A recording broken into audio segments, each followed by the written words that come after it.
नमस्कार मित्रों, कैसे हैं आप। आज की इस अंतिम वीडियो में एमएसडीई से related skill development and entrepreneurship, कौशल विकास और उद्यमिता विभाग, भारत सरकार, उनके सभी अंग, उनकी सभी योजनाओं से संबंधित जितनी हमने वीडियो देखे, डिस्कशन किए, वो एग्ज़ाम ओरिएंटेड और जनरल अवेयरनेस के ओरिएंटेड पर्याप्त हैं। प्रायः हमने सबको एनकम्पास करने, समेटने, शामिल करने का कोशिश किया था, जो काफ़ी सफल रहा। आज के इस अंतिम वीडियो में हम ये डिस्कशन करने जा रहे हैं कि national policy for skill development and entrepreneurship 2015, जो कौशल विकास उद्यमिता की नीति 2015 थी, उसकी वैधता 2025 तक समाप्त होती है। 2025 को एक नया पॉलिसी ड्राफ्ट में आ चुका है एमएसडीई के द्वारा बनाकर, जो पब्लिक डिबेट में है, और उसका नाम है national policy for skill development and entrepreneurship 2025। This is a draft. ठीक है, तो ये माई स्कीम में अपलोडेड है, आप वहाँ से भी डायरेक्ट डाउनलोड करके देख सकते हैं। लेकिन ये मुझे दिलचस्प लगा, इसलिए मैं सोचा आपसे डिस्कशन करूं, क्योंकि इसमें बहुत शानदार समावेश किया गया है नई इनिशिएटिव्स का, फ्यूचर स्किलिंग का विजन 2047 को देखते हुए। जो यूपीएससी के स्टूडेंट्स हैं, एस्पायरेंट्स हैं, स्टूडेंट नहीं हैं, जो यूपीएससी के एस्पायरेंट्स हैं, एमपीपीएससी के एस्पायरेंट्स हैं, किसी भी विषय वस्तु के साथ वो पढ़ते हों, तो उनके लिए ये स्किलिंग के शब्द पे, लर्निंग के शब्द पे, यानी कहना चाहिए कि एंटरप्रेन्योरशिप के शब्द पे, एंटरप्राइज के शब्द पे, स्टार्टअप के शब्द पे, ये बहुत बड़ा कारगर सिद्ध हो सकता है। तो बोलिए गणेश भगवान की जय। मित्रों, स्टार्ट करते हैं। ये मेरा चैनल है लेक्टा 279। ये मेरे माँ पिता हैं, भोलेनाथ और माता अम्बा। याद कीजिए कि इसी फोटो के माध्यम से हमने पहली वीडियो स्टार्ट किए थे, और एमएसडी की ये अंतिम वीडियो भी इन्हीं के शरण में रहते हुए हम प्रारंभ कर रहे हैं। तो चलते हैं हम उस पीडीएफ की ओर, जो ड्राफ्ट के रूप में है। आपके सामने आ गया कौशल विकास और उद्यमिता मंत्रालय, भारत सरकार, national policy for skill development and entrepreneurship 2025, जो आपसे डिस्कशन हुआ था। ये अभी इम्प्लीमेंटेशन पे नहीं आया है, ना मिशन मोड कोई डायरेक्टरेट की जिम्मेदारी क्रिएट हुई है। ये टेबल ऑफ कंटेंट्स हैं, मतलब ये ड्राफ्ट है, ये ध्यान रखिएगा।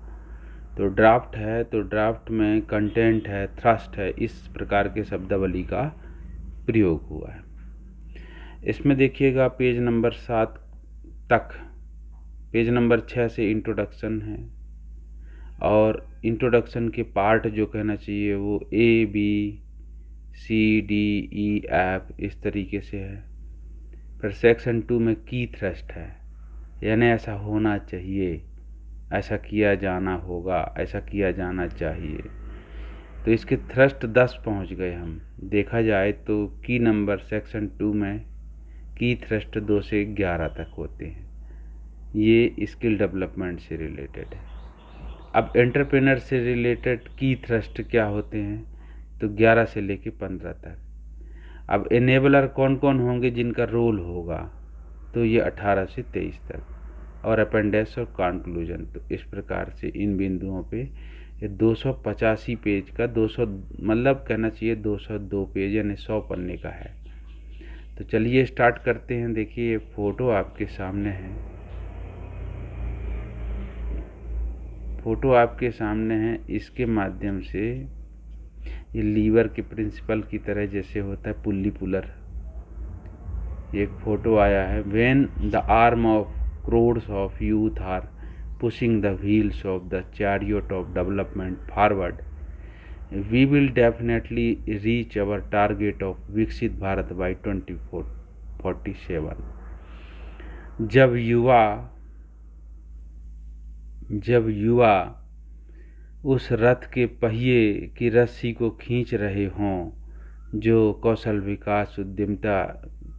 विकास नाम का रथ हो, तो निश्चित है हम 2047 तक विकसित भारत बन जाएंगे। 12 जनवरी 2025 को परम सम्माननीय मोदी साहब, हमारे प्रधानमंत्री महोदय जी का ये संदेश है। इस ड्राफ्ट को माने उनको भी पहले अप्रूवल में दिखाया गया होगा। ये बिटिया रानी देखिए पढ़ाई कर रही है, सीख रही है। इलेक्ट्रीशियन ट्रेड तो सबसे पहले ही आएगा। जय इलेक्ट्रीशियन की। मैं खुद भी इलेक्ट्रीशियन से हूँ, इसलिए मुझे गर्व है जीवन पे अपने। Ministry of skill development and entrepreneurship, ये उसका दूसरा देखिए उदाहरण, ये एडवांस वेल्डिंग का है। इलेक्ट्रीशियन, फिटर और वेल्डर, ये 3 त्रिस्तंभ है CTS के। इसमें ऑर्गेनाइजेशन ऑफ द चैप्टर है, part number A, part number B, C, D। इसमें 4 पार्ट में चैप्टर को बांटा गया है, ठीक है। अब इसकी ओर हम जाएंगे तो सबसे पहले India is on a robust growth. मैं थोड़ा सा इसको पढ़ देना चाहता हूँ क्योंकि ये प्रारंभ है। तो India is on a robust growth trajectory poised to become one of the top of global economies within the next few years, and release the aspiration for a Viksit Bharat 2047। जैसे ये ट्राजेक्टरी कह रहा है ना, मतलब जैसे कोई rocket को छोड़ते हैं तो ट्राजेक्टरी रहती है ना, इस प्रकार से भारत जो है, इसका भारत का ग्रोथ भी तैयार हो रहा है और अर्थव्यवस्था के अलावा अन्य रूप में भी 2047 तक हम विकसित हो जाएंगे। इसके जो 4 पार्ट हैं इस पे हम देखेंगे। तो पहला पार्ट ये कह रहा है कि 2015 से जो नेशनल स्किल डेवलपमेंट पॉलिसी चल रही थी उसमें कितना प्रोग्रेस पाया हमने और उसके बाद नए बनाने की क्या आवश्यकता हुई। दूसरा पार्ट भी हम पढ़ेंगे, 4 पार्टों में डिवाइड किया गया है इसको। तो जो अगला पार्ट पढ़ेंगे वो ये जानकारी के साथ कि 2047 तक हम किन बिंदुओं के आधार पर विकसित भारत बन जाएंगे। तीसरा पार्ट C है, वो इसमें फोकस एरिया को बताएगा कि किन बिंदुओं पर हमको ध्यान देना है। चौथा पार्ट D है कि कैपेसिटी, पोटेंशियल एंड कैपेसिटी क्या होगी ताकि हम पूर्ण रूपेण आमूलचूल परिवर्तन कर सकें। एक शब्द इस पे और महत्वपूर्ण गौर कीजिएगा, इसकी प्रस्तावना में जो हाईलाइट किया गया है कि ये पब्लिक और प्राइवेट दोनों की पार्टनरशिप, दोनों के द्वारा स्किलिंग का प्रोग्राम प्ले करने की बात कही गई है। 2014 से 2024 के बीच में लगभग 10 सालों में 7,67,00,000 लोगों को प्रशिक्षण दिया जा चुका है विभिन्न माध्यमों से। पहले ही पेज में ये बताया जा रहा है कि कितना लाभ हमने किन किन के साथ अलाइनिंग करते हुए प्राप्त किया। इसमें कौन कौन मंत्रालय पहले से शामिल थे 2015 के पॉलिसी के साथ साथ। तो MSDE के साथ में MORD, MSME, MHUA, इनका फुल फॉर्म आपके समक्ष है। MOLE यानी एजुकेशन, वुमेन चाइल्ड डेवलपमेंट, फिर डेवलपमेंट नॉर्थ ईस्ट रीजन के मिनिस्ट्री, फिर मोटा है, ट्राइबल अफेयर को मोटा, सोशल जस्टिस मिनिस्ट्री है, माइनॉरिटी मिनिस्ट्री है, न्यू रिन्यूएबल एनर्जी की है, electronics and information technology ministry है, मिनिस्ट्री ऑफ टूरिज्म है, और रोड ट्रांसपोर्ट गति शक्ति है, टेक्सटाइल है। ऐसे भी अन्य मंत्रालय इसमें शामिल है। यदि हम कुछ प्राइवेट पार्टनरिंग में देखें तो स्टेट पार्टनरिंग में देखें तो कुछ स्टेट के इनिशिएटिव ही इतने स्ट्रॉन्ग थे, जैसे महाराष्ट्र के महास्वयं स्कीम, उड़ीसा का ओडिशा प्रोग्राम जो उड़ीसा के द्वारा किया गया। हमारे मध्य प्रदेश का इन्होंने भले नहीं लिखा है, लेकिन हम कहेंगे मुख्यमंत्री सीखो कमाओ योजना, मुख्यमंत्री कौशल संवर्धन योजना और मुख्यमंत्री कौशल्या योजना, मुख्यमंत्री कौशल्या योजना, ये 3 महत्वपूर्ण इनिशिएटिव स्टेट गवर्नमेंट के द्वारा भी लिए गए। प्राइवेट में देखा जाए तो जैसे L&T का उन्होंने जिक्र किया है, constructional skill training institute CSTI। इसमें इन्होंने एक चीज़ और नहीं किया है कि टाटा इंटरनेशनल स्किल सेंटर टिस्क जो है ये NSTI चूनाभट्टी मुंबई में है, उनके द्वारा कितना बड़ा विशाल इंफ्रास्ट्रक्चर खड़े करवाया गया। सिविल सोसाइटी भी कुछ ऐसे हैं जिनसे स्किलिंग के प्रोग्राम को इम्प्लीमेंट कराया गया बहुत सारी स्कीम्स के माध्यम से। प्रधानमंत्री कौशल विकास योजना का T-शर्ट पहने ये युवा, देखिए इसकी फ़ोटो शेयर की गई। अब इंडिया की इकोसिस्टम देखा जाए तो इस पे ये बहुत सारे इन्होंने इस फोटोग्राफ्स में बता रखा है कि जैसे NAPS जन शिक्षण संस्थान, प्रधानमंत्री कौशल विकास योजना, मॉडल स्किल लोन, CTS की स्कीम, नेट्स स्कीम, ये RCT, DDUGY, दीनदयाल उपाध्याय ग्रामीण कौशल्या योजना है। ये नेशनल ये अलग अलग मंत्रालयों के हैं, मैं जूम करके दिखा देता हूँ, ये तो अच्छा समझ में आएगा। यानी हमारे मंत्रालय से NAPS, JSS, प्रधानमंत्री कौशल विकास योजना, मॉडल स्किल लोन, CTS इनके माध्यम से प्रशिक्षण दिया गया।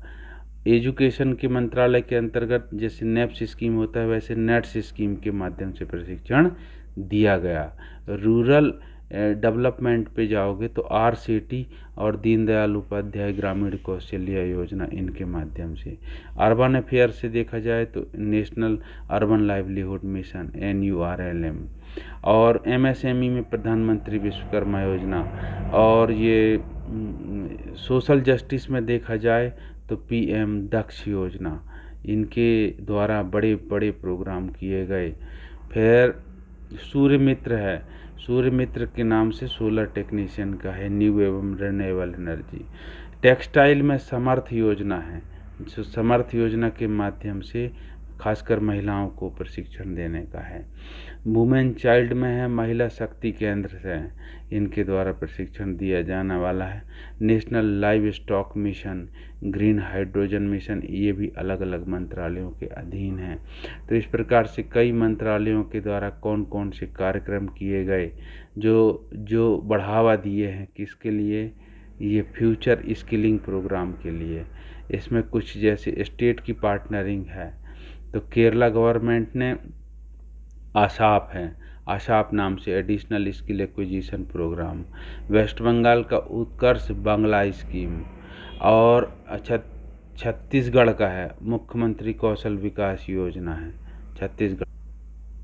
राजस्थान की योजना का नाम देखिए, ITI ट्रेनिंग कौशल वर्धन केंद्र हैं, ट्रेनिंग सेंटर। इस प्रकार से इनको स्थान मिला है, इतने प्रोग्रामों को स्थान मिला है। सिद्ध पोर्टल, स्वयं पोर्टल, दक्ष पोर्टल, ये पोर्टल ही पोर्टल का भंडार देखो, e-Shram portal, job x portal, स्वयं पोर्टल, दीक्षा पोर्टल, सिद्ध पोर्टल, ठीक है। इन पोर्टलों के माध्यम से डिटेल मिल जाएगा आपको। फिर ऑनलाइन फ्यूचर स्किलिंग प्राइम में रिन्यूएबल एनर्जी, यदि आप जाओगे तो कुछ अलग से प्रोग्राम कंटेंट कराए जाते हैं, जैसे कर्नाटक स्किल कनेक्शन, पूर्ण रोजगार संगम, युवा संगम। इस प्रकार से ये फर्स्ट पेज में पॉइंट मिलता है। दूसरा, प्राइवेट सेक्टर में अथवा सिविल सोसाइटी का फिलेंथ्रोपीज क्या क्या है, यानी उनके द्वारा कौन कौन आते हैं पार्टनरशिप में। तो ये बिंदु आप समझना। स्किलिंग पार्टनर में हम देख चुके हैं किसमें, ये 2000, ये थोड़ा जूम कर लेता हूँ। स्किलिंग पार्टनर्स में किनको किनको हम पाते हैं, तो देखो ये कि है लर्नेट ट्री है, फिर क्वेस्ट, ठीक है। फिर इसके बाद आते हैं हम कौन, L&T है, फ्रैंकलिन है, हिंदुस्तान एरोनॉटिकल लिमिटेड है, GE है, GE health care, Voltas, TeamLease, Coursera, LinkedIn, Udyami Kart है। ये स्किलिंग पार्टनर्स हैं ऑनलाइन की स्किलिंग पार्टनर्स हैं। अब असेसमेंट और अवार्डिंग बॉडी कौन कौन पार्टनर्स हैं या कितने सेक्टर में हैं, तो सभी सेक्टर स्किल काउंसिल कितने हैं टोटल 36, ठीक है। वैसे तो 39 भी होते हैं। फिर मेधावी यूनिवर्सिटी, इग्नू, असेसमेंट एजेंसीज, ये जो असेसमेंट एजेंसीज हैं एडवांटेज, SLH, TCS, आईऑन है, TCS का आईऑन कहना चाहिए, मेटल, मार्सार, ये प्राइवेट ऐसे बिग फार्म्स हैं जो, ये पूरी प्राइवेट की ही बात हो रही है ना, ध्यान रखिएगा। प्राइवेट सेक्टर से कौन कौन, मतलब असेसमेंट एजेंसी, अवार्डिंग बॉडी और असेसमेंट एजेंसी के रूप में, स्किलिंग पार्टनर के रूप में।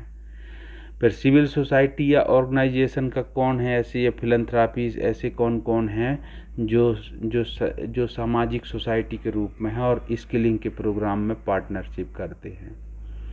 तो सबसे बड़ी ऑर्गेनाइजेशन का नाम तो प्रथम ऑर्गेनाइजेशन, इसके बहुत सारे ट्रेनिंग सेंटर हैं, ऑल इंडिया में 75 ट्रेनिंग सेंटर्स हैं इनके, ठीक है। टाटा स्ट्राइप, सब जानते हो इसके बारे में। ब्रिटिश एशियन ट्रस्ट है, इनके साथ में स्किल इम्पैक्ट बॉन्ड आया था। और माइकल एंड सुसैन डेल, इसी को कहते हैं MSDE। Michael and Susan Dell ये यूके के हैं, ठीक है, और ये यूके के हैं, फंड देते हैं, यानी फंड का सपोर्ट करते हैं। इनको भी कहीं से फंड मिलता है, फंड रेज करने वाली एक सोसाइटी है ये बहुत बड़ी, ठीक है। अब फाइनेंसरीज एंड अलाइड ऑर्गेनाइजेशन, ऐसे कौन कौन ऑर्गेनाइजेशन हैं जो फाइनेंस प्रदान किए थे अब तक 2015 में, आगे भी इनसे उम्मीद है। तो एडुएंच है, फिर एवांसी है, इसमें से आप बजाज फिन सर्विस का नाम जानते होंगे। SBI है, SBI में जो शेष आप जमा करते हो शेष, वो यहाँ पे जाता है शेयर। फिर ब्लेंडेड फाइनेंस है, फिर एशियन डेवलपमेंट बैंक है, वर्ल्ड बैंक है, यहाँ से फंड का सपोर्ट प्राप्त होता है। ये भी प्राइवेट के रूप में हम इनको देख सकते हैं। अब इंडस्ट्री की बॉडी में जाओगे प्राइवेट के रूप में या इंडस्ट्री की बॉडी में, जो स्किलिंग के पार्टनर कौन कौन हैं, तो एक तो सबसे पहले आप बोर्ड देख लीजिए, अप्रेंटिसशिप के बोर्ड के, फिक्की है, CII है, इनके सबके फुल फॉर्म आप जानते हैं या बाद में देखेंगे। सियाम, एसोचैम, नास्कैम, और एक और है, ये है फीको, क्या है, फीको ऑर्गेनाइजेशन। तो इस प्रकार से ये प्राइवेट, ये मिनिस्ट्री, ये गवर्नमेंट, ये पोर्टल वाइज, इतना 2015 तक हमने बहुत ज़बरदस्त सपोर्ट के साथ इनको देखा। अब इसका एक ओवरव्यू दिखाता है 2015 में हमने क्या पाया, क्या खोया।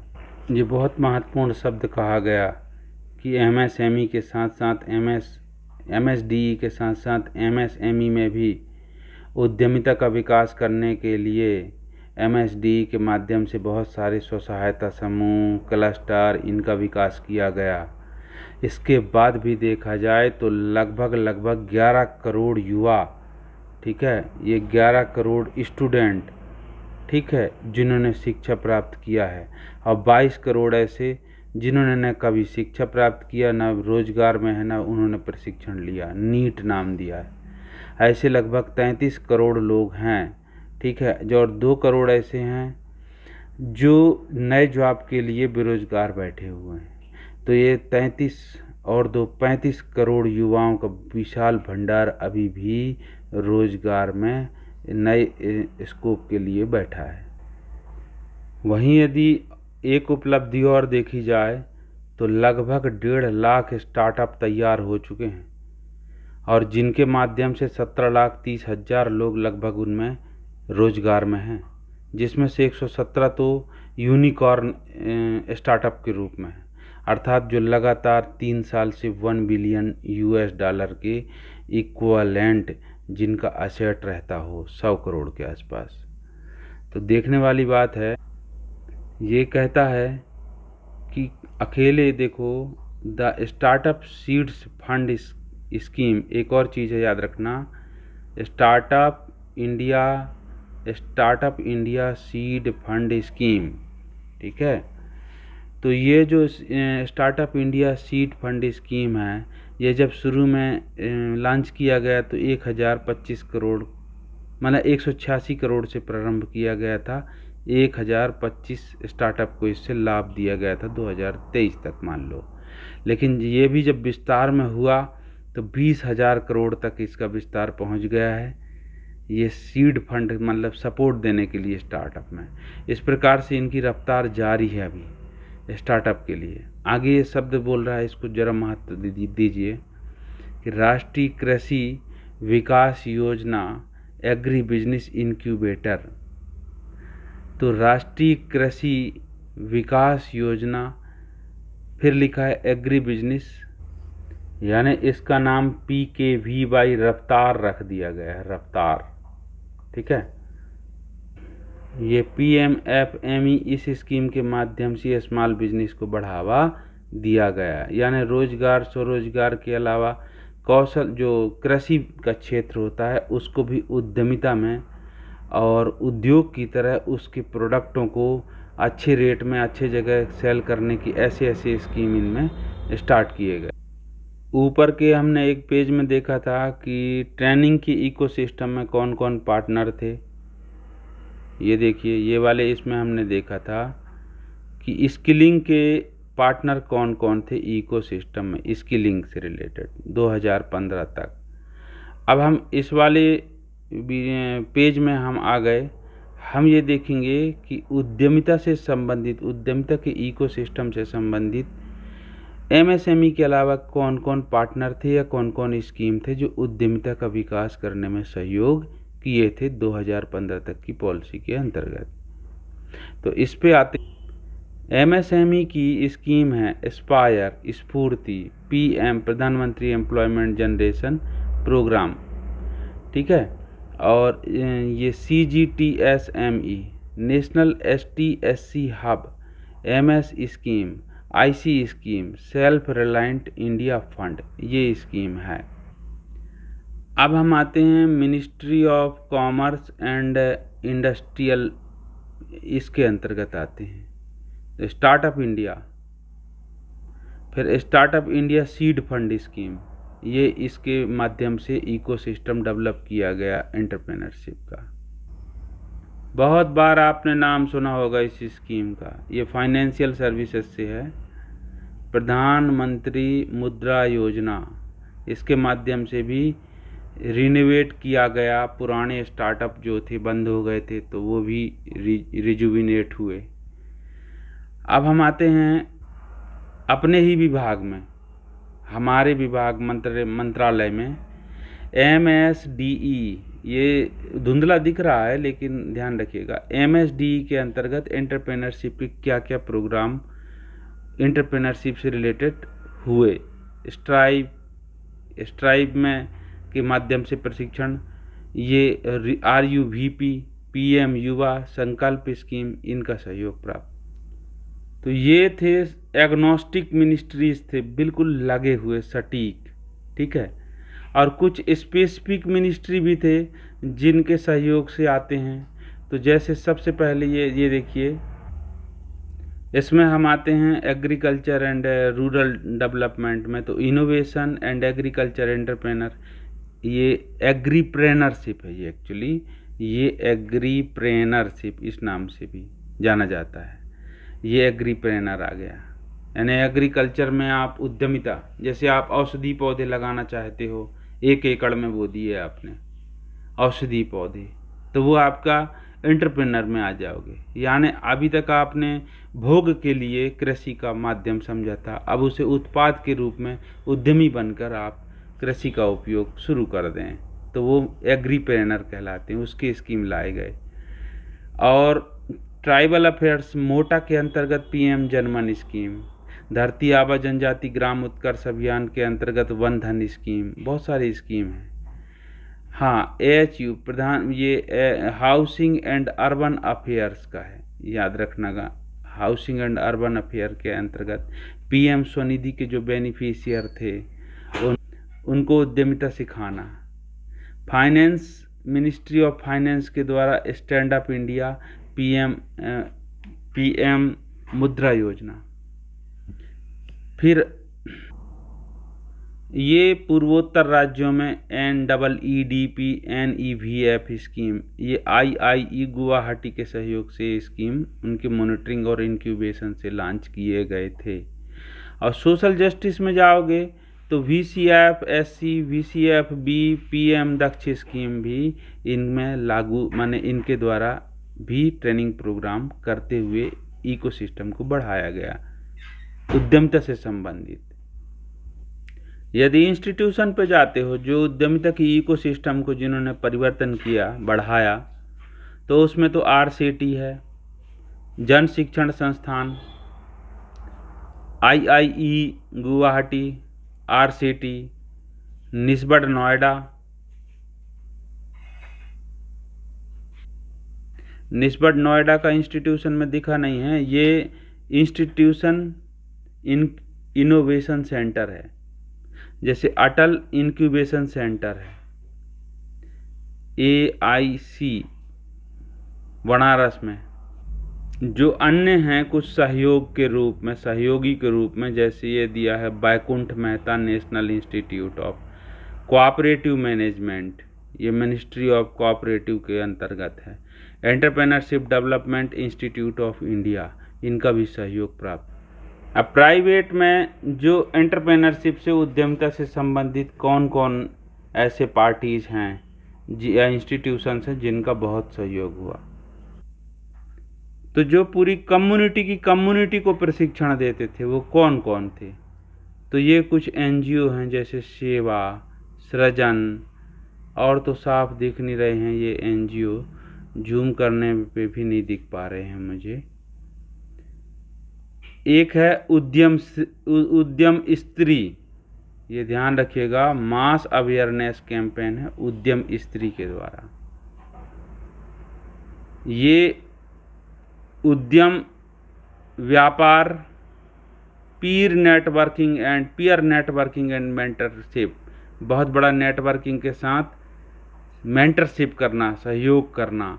स्कूल की माइंड सेट में यदि आओगे तो वहाँ पर भी प्रोग्राम स्टार्ट किया गया। तो जैसे एक प्रोग्राम है उद्यम, इस प्रस्तुति को देखिए जो उनके द्वारा बनाया गया है। इसमें 2014 को ministry of skill development and entrepreneurship का गठन हुआ। 2015 को national policy for skill development and entrepreneurship को लॉन्च किया गया। 2018 में NCVT और NSDA को मिला करके NCVET, national council for vocational education and training का गठन किया गया। 2020 में न्यू एजुकेशन पॉलिसी या नेशनल एजुकेशन पॉलिसी 2020 को लॉन्च किया गया। 2023 में नेशनल स्किल क्वालिफिकेशन फ्रेमवर्क को रेशनलाइज्ड किया गया रिव्यू करके। आप देखिए कि 2023 को एक और क्रांतिकारी परिवर्तन आता है, स्किल इंडिया डिजिटल हब का जन्म होता है।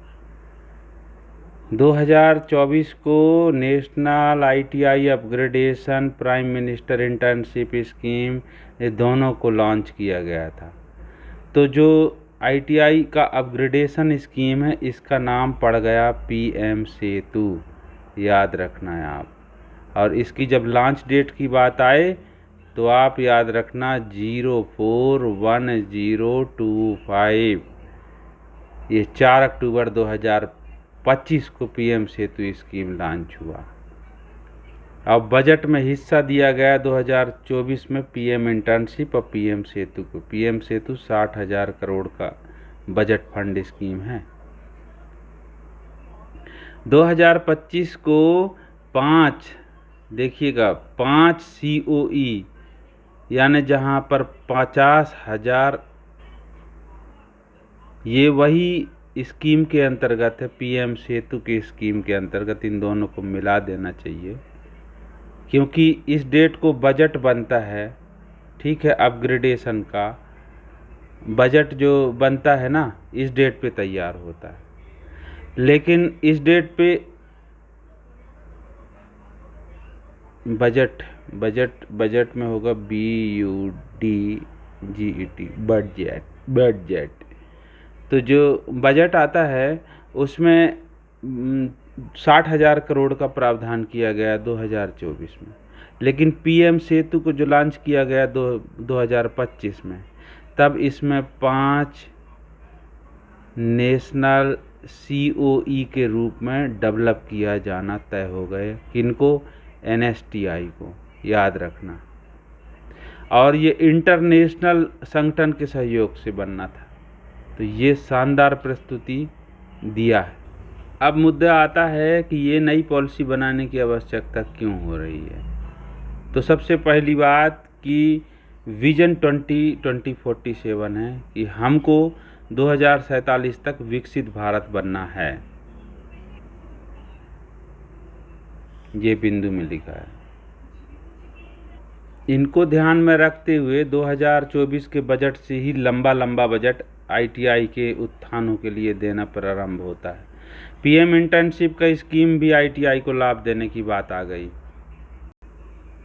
कैपेसिटी बिल्डिंग प्रोग्राम के लिए artificial intelligence, industry 4.0, new age के जो कंटेंट हैं, न्यू एज के ट्रेड है, उनकी ट्रेनिंग का संदर्भ भी तैयार किया गया। ये बात को दृष्टि रखा गया कि अब जिनको ट्रेनिंग दिया जाएगा वास्तव में वो जेन जेड होंगे, अर्थात जेन जी भी बोलते हैं, चाइनीज लोग जेड को जी बोलते हैं, तो जेन जी कहा जाता है, जनरेशन जेड है वो।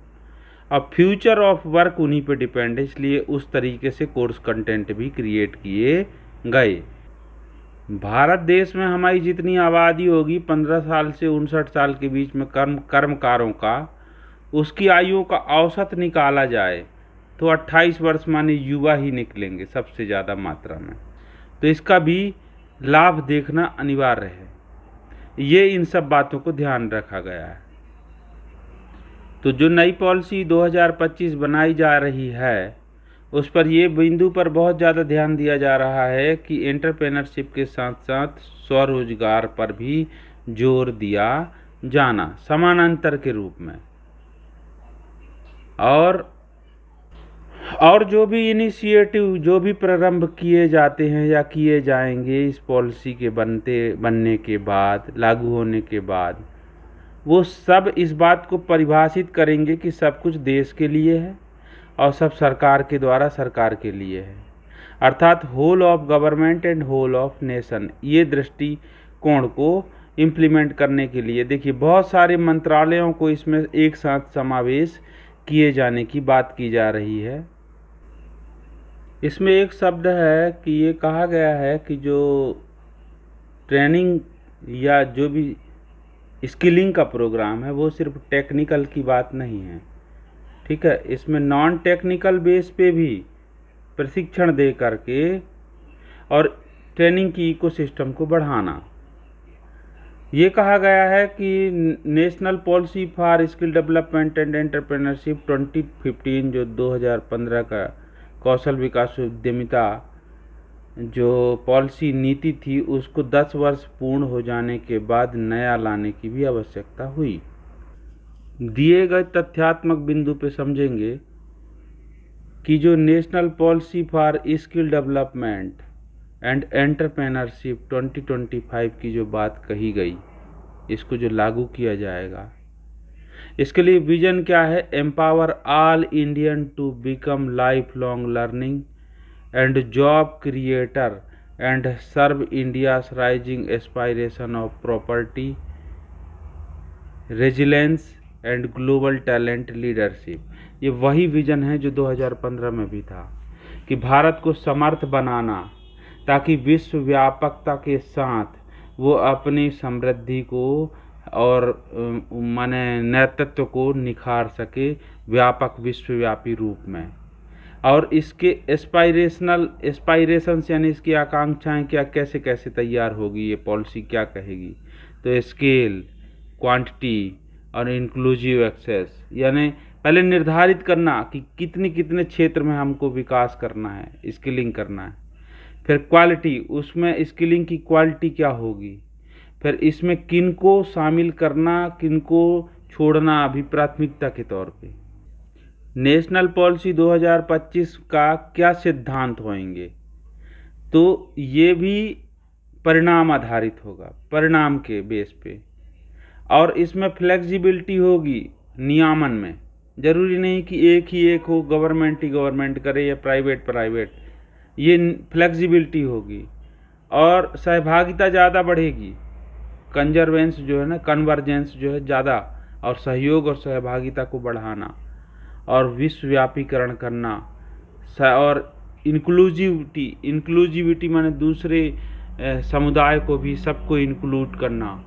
और डिजिटल बैकबोन हो, माने जो भी शिक्षा हो, प्रशिक्षण हो, वो डिजिटली ज़रूर होना चाहिए, उसके ब्लेंडेड के रूप में हो भले। पॉलिसी के माध्यम से बताया जा रहा है कि हमारी जिज्ञासाएं क्या होंगी। जिज्ञासा इंग्लिश में थ्रस्ट कह सकते हो तुम। जिज्ञासा, अभिलाषा, इच्छा क्या है। तो ये चूंकि ड्राफ्ट है इसलिए इसको एम नहीं बोल के थ्रस्ट बोला गया। तो डायनामिक जो परिवर्तनशील जो स्किल के प्रोग्राम को संस्था में परिवर्तनशील इस प्रकार से रखा जाए कि कभी सीट बढ़ा दी जाए, कभी दूसरे चीज़ का समावेश किया जाए। इसलिए माने परिवर्तनशील मांग आधारित कौशल के कार्यक्रम, इनको संस्थागत किया जावे। दूसरा, जो कौशल का प्रशिक्षण या शिक्षण स्कूलों में लिया जाता है, अर्थात वोकेशनल एजुकेशन को वोकेशनल ट्रेनिंग के रूप में ट्रांसफॉर्म करना, नेशनल स्किल क्रेडिट फ्रेमवर्क के माध्यम से ज़्यादा समावेशी बनाना। ये बिंदु क्रमांक 3 कहता है कि रोजगार परक और उद्यम परक कुशलता को बढ़ावा देना। जीव को उपार्जन, चौथा बिंदु कहता है जीवन भर चलने वाले उपार्जन के संसाधनों को कुशलता के साथ विकसित करवाना। 5वां बिंदु ये कह रहा है कि जो प्रशिक्षण देते हैं उनकी कैपेसिटी को बढ़ावा देना, उनके प्रशिक्षण की गुणवत्ता को सुधार करना। ठीक है। 6वां इसी प्रकार कहता है कि जो मूल्यांकन करता है उनकी क्षमता को बढ़ावा देना और उनके प्रोफिशिएंसी अर्थात क्षमता का विकास करना। 7वां बिंदु कहता है कि उद्योगों का बहुत ज़्यादा सम्मिश्रण, समावेश, सहयोग, और माने उद्योगों के साथ इस प्रकार हो कि ब्रिज की तरह हो, आसानी से आ जा सकें। मातृशक्ति, महिलाओं का समावेश अत्यधिक मात्रा में हो, और जो पिछड़े, दलित, वंचित, शोषित वर्ग के हैं उनका समावेश ज़्यादा हो। PWD का भी समावेश ज़्यादा हो। हम ऐसे आ जाते हैं। फिर विश्व स्तर पर इसकी व्यापकता बढ़ सके, इस प्रकार से स्किलिंग को बढ़ावा दिया जाए। 10वां बिंदु कहता है, ये थ्रस्ट है, जिज्ञासा है, ये पॉलिसी बनते समय की अभिलाषा है। 11वां बिंदु पे आप ध्यान देंगे तो उद्यमी बनने में जो आकांक्षी युवा हैं उनके उद्यमिता विकास में ज़्यादा बढ़ावा देना। ठीक है। और उद्यमिता की कुशलता को बढ़ावा देना। यदि कोई लघु उद्यम छोटे प्रकार से प्रारंभ भी करता है तो उसको ईज ऑफ स्टार्टिंग हो, सहयोग मिले प्रारंभ करने में, सपोर्ट मिले, मेंटरशिप देना, सहयोग देना, ज्ञान देना, मतलब सपोर्ट देना, स्केल अप करना, विकास करने में सहयोग देना, और वित्तीय सहयोग भी उपलब्ध कराना उद्यमिता के लिए। इतने थ्रस्ट हैं।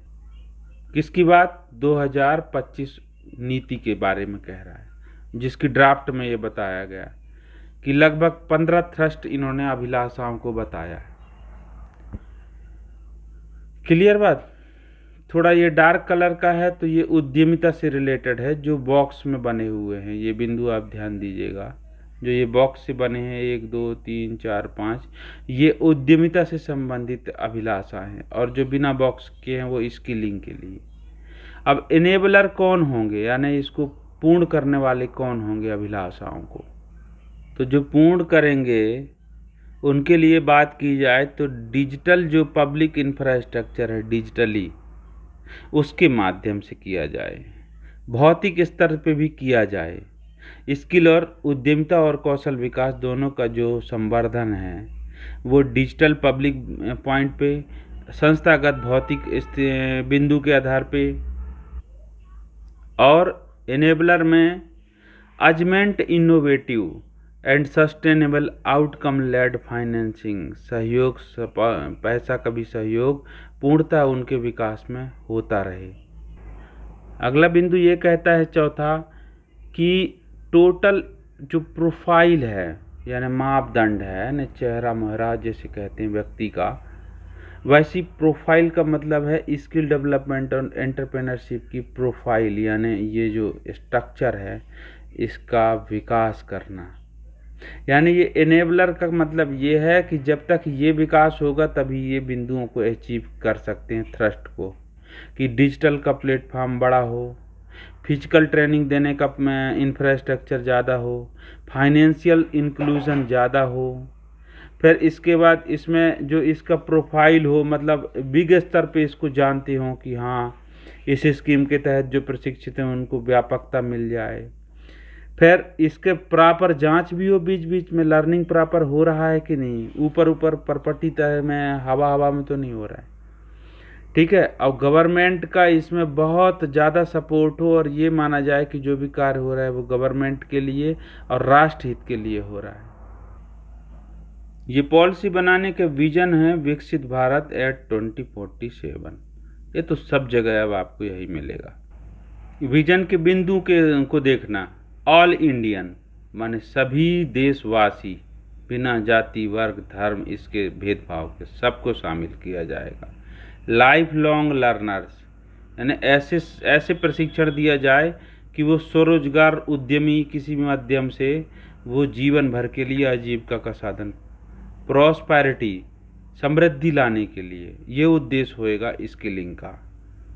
फिर ग्लोबल टैलेंट लीडरशिप, दुनिया लोहा माने हमारे यहाँ के टैलेंट का इस प्रकार का प्रशिक्षण दिया जाए। फिर रेजिलेंस, मांग में परिवर्तन के अनुसार बदल जाना, यानी जैसा मांग वैसा तैयार हो जाना। और जॉब क्रिएटर, ठीक है, यानी देश और दुनिया को ये ज़रूर बात महसूस हो जाए कि हमारे यहाँ इतने लोग प्रशिक्षित हैं, जिसको लेना है उठाना है अच्छे पेमेंट में आप ले जा सकते हैं। तो ये बात होती है विजन की, ठीक है।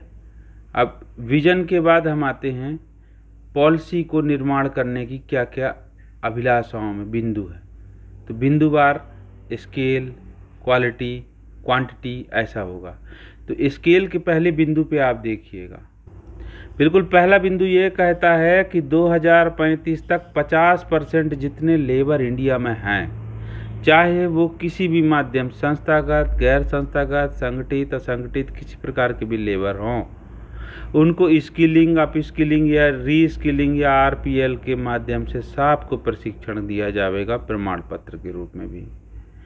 और न्यू एजुकेशन पॉलिसी के अंतर्गत स्कूल से बिल्कुल ये इंक्यूबेशन, एंटरप्रेन्योरशिप, स्टार्टअप और स्किलिंग, इन प्रोग्रामों का प्रशिक्षण स्कूल से ही प्रारंभ कर दिया जाएगा।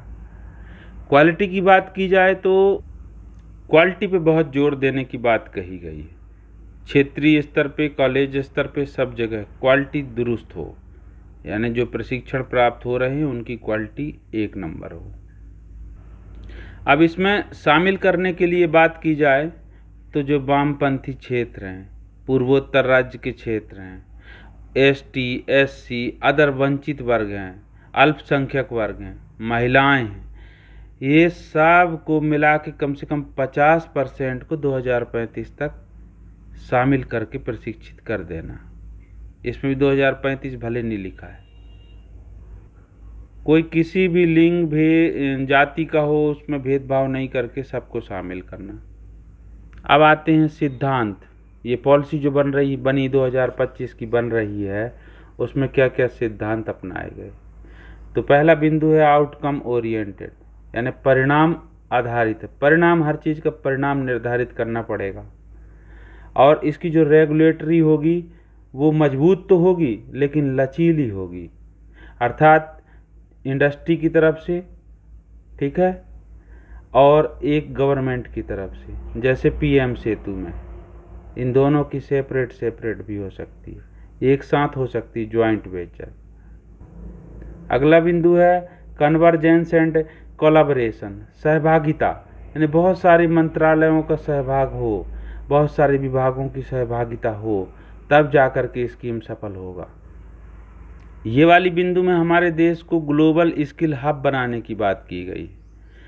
और इंक्लूसिविटी में अभी जो हमने डिस्कशन किया कि वंचित वर्ग से एसटी एससी सामाजिक अन्याय सभी को शामिल किया जाना।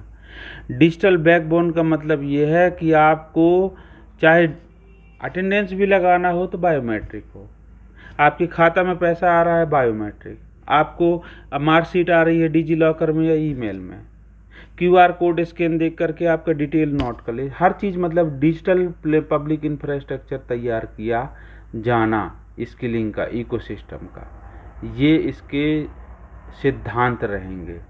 Is that clear? अब एक महत्वपूर्ण है कि जो हम जिज्ञासाएं हैं पॉलिसी के, ये लगभग 11 जिज्ञासा देखे थे स्किल के लिए और कुछ ऐसी 11 लगभग एंटरप्रेन्योरशिप के लिए। तो पहले तो हम देखते हैं thrust 1, institutionalized dynamic demand planning for skilling program, यानी कुशलता के जो कौशल करने के जो कार्यक्रम हैं, कौशलता प्रदान करने के कार्यक्रम को मांग आधारित परिवर्तनशील बनाना, देना और उसकी प्रशिक्षण संस्थागत प्रशिक्षण के रूप में उसको प्रदान करना। तो इसका मूल फोकस ये है कि आप जैसे CTS ITI में एडमिशन ले लिए तो सिर्फ ITI नहीं, आप साथ में और भी स्किलिंग के कोर्स को साथ में आप छोटे छोटे कर सकते हो, तो सबका एक क्रेडिट तैयार होगा। क्लियर बात? वो अपार ID के माध्यम से एकेडमिक बैंक ऑफ क्रेडिट में जमा होगा और वो आपकी योग्यता को बढ़ावा देगा नौकरी में, एंटरप्रेन्योरशिप में, और इस प्रकार से आपकी खुद की एक यूनिक स्किल प्रोफाइल तैयार हो जाएगी। यानी आप जब भी अपना रिज्यूम या बायोडाटा आप तैयार करते हैं या देते हैं तो आपकी प्रोफाइल आईडी में अपने आप समझ में आ जाएगा कि आपने सिर्फ ITI नहीं किया, आपने कई सारी स्किलिंग का प्रोग्राम आपने ट्रेनिंग लिया, उनके सर्टिफिकेट ऑटोमेटिक आपके एक अकाउंट पे आ जाएंगे, दिखेंगे। जैसे आपने iGOT Karmayogi, mission iGOT Karmayogi से भी आपने प्रशिक्षण लिया तो वो भी इसमें शामिल होगा। एक शब्द देखिए, work integrated degree program launch किए जाएंगे, अर्थात जो भी डिग्री आप प्रोग्राम करेंगे, जैसे BSc कर रहे हो या एग्रीकल्चर से BSc कर रहे हो आप, तो उससे रिलेटेड आपने क्या वर्क किया उसको भी स्किलिंग में पार्ट टू पार्ट डाला जाएगा। Apprenticeship enabled degree program AEDP, अर्थात यदि आप डिग्री कर रहे हो या फ्रेशर के रूप में आप जाते हो तो अप्रेंटिसशिप के रूप में भी आपकी डिग्री बन जाएगी। क्लियर बात? यानी आप इंडस्ट्री में ही, फैक्ट्री में ही सीखो या ऑर्गेनाइजेशन में सीखो तो डिग्री की डिग्री। तो जैसे BSc B.Ed होता है, B.Ed की भी जो डिग्री मिलता है वो ऐसे नहीं मिलता, कॉलेज में या स्कूलों में जाके पढ़ाना पड़ता है अनिवार्य योग्यता के तहत, तो वो भी OJT ही है, on the job training, DLED का, BLED का। उसी प्रकार ये भी हो जाएगा अप्रेंटिसशिप एनेबल्ड, यानी इन्फ्यूज्ड रहेगा उस डिग्री प्रोग्राम पे। अब दूसरे थ्रस्ट पे आते हैं हम कि जो लर्निंग होगी स्कूल से लेकर के कॉलेज लेवल तक, उसका एक मार्ग हो, एक पाथवे हो, वो ऐसा तैयार किया जाएगा नेशनल लेवल पे। ये पॉलिसी की जिज्ञासा है। तो ये बिल्कुल वही बात हुई जो अभी हमने चर्चा किया था कि नेशनल क्रेडिट फ्रेमवर्क के माध्यम से जो आपने 9वीं 10वीं 11वीं 12वीं में चाहे IT ब्यूटी से या किसी भी अन्य व्यावसायिक शिक्षा से आपने साथ में 12th के साथ में पढ़ाई किया तो उसका आपका क्रेडिट तैयार होगा। जैसे एक सब्जेक्ट का 40 क्रेडिट बनता है मान लो, तो जितनी भी क्रेडिट आपकी जुड़ती जाएगी। फिर आपने इसके बाद यदि BVOC कर लिया तो उसकी जो भी आप स्किलिंग के कोर्स करते जाएंगे उसकी एक क्रेडिट बैंक बनी है, वो क्रेडिट अपने आप आपके अकाउंट में जुड़ती जाएगी। अब बिंदु क्रमांक 3 पे जाएंगे जो ये कहता है कि उद्यमिता और उद्यमिता और कौशल से संबंधित रोजगार परख, यानी ये कह रहा है ऐसा स्किलिंग सिखाना है जो रोजगार को बढ़ावा दे और उद्यमिता को बढ़ावा दे। ये है तीसरा जिज्ञासा किसका, इस ड्राफ्ट का। तो इसमें क्या शब्द कह रहा है कि जो ITI है वहाँ पर जो भी कोर्स पढ़ाए जाते हैं उसमें एम्प्लॉयबिलिटी स्किल का फ्रेमवर्क, लाइफ स्किल, इन सब में संशोधन और रूपांतरण समय समय पे होता रहे। ये इस पॉलिसी का थ्रस्ट है। क्योंकि बच्चा यदि इलेक्ट्रीशियन का काम अच्छा जानता तो है पर उससे बोलते नहीं बनता, तो उसको थोड़ा अंग्रेजी भी, उससे उसको डिजिटल की जानकारी भी हो, उद्यमिता के नियम मालूम हो। तो इस प्रकार के प्रशिक्षण को शामिल किया जाना जो एम्प्लॉयबिलिटी को बढ़ा सके, रोजगार परकता को बढ़ा सके। चौथी जिज्ञासा है जीवन पर्यंत आपको ये जीविकोपार्जन के रूप में भी बहुत अच्छा रोजगार का साधन हो। जैसे कोई बच्चा कंप्यूटर ऑपरेटर, प्रोग्रामिंग असिस्टेंट से ITI किया, सर्टिफिकेट का कोर्स, तो वो खुद का एक कंप्यूटर सेंटर खोल सकता है। यदि नहीं है तो एक लैपटॉप या कंप्यूटर के बल पे, जैसे RG नवीस के साथ में, वकीलों के साथ में एक PA के रूप में काम स्टार्ट कर सकता है।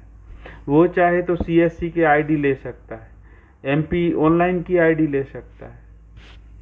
तो ये लाइफ लॉन्ग लर्निंग के लिए भी इस प्रकार से सिखाया जाए, ये इस जिज्ञासा में दिया गया है, जिसको LLL कहा गया है, यानी लाइफ लॉन्ग लर्निंग।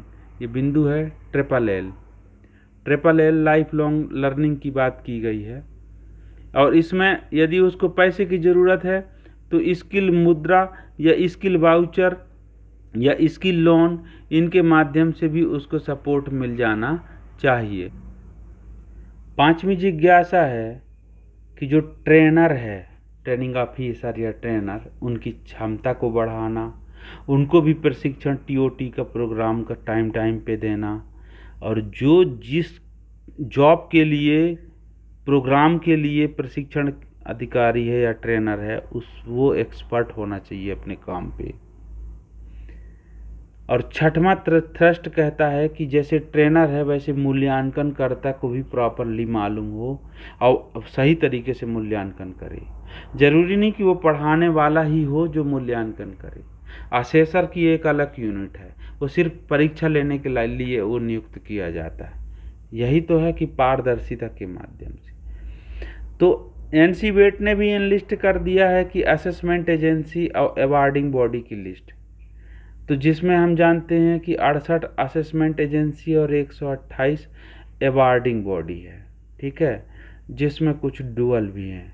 आपको पिछले वीडियो में हमने डिस्कशन किया था।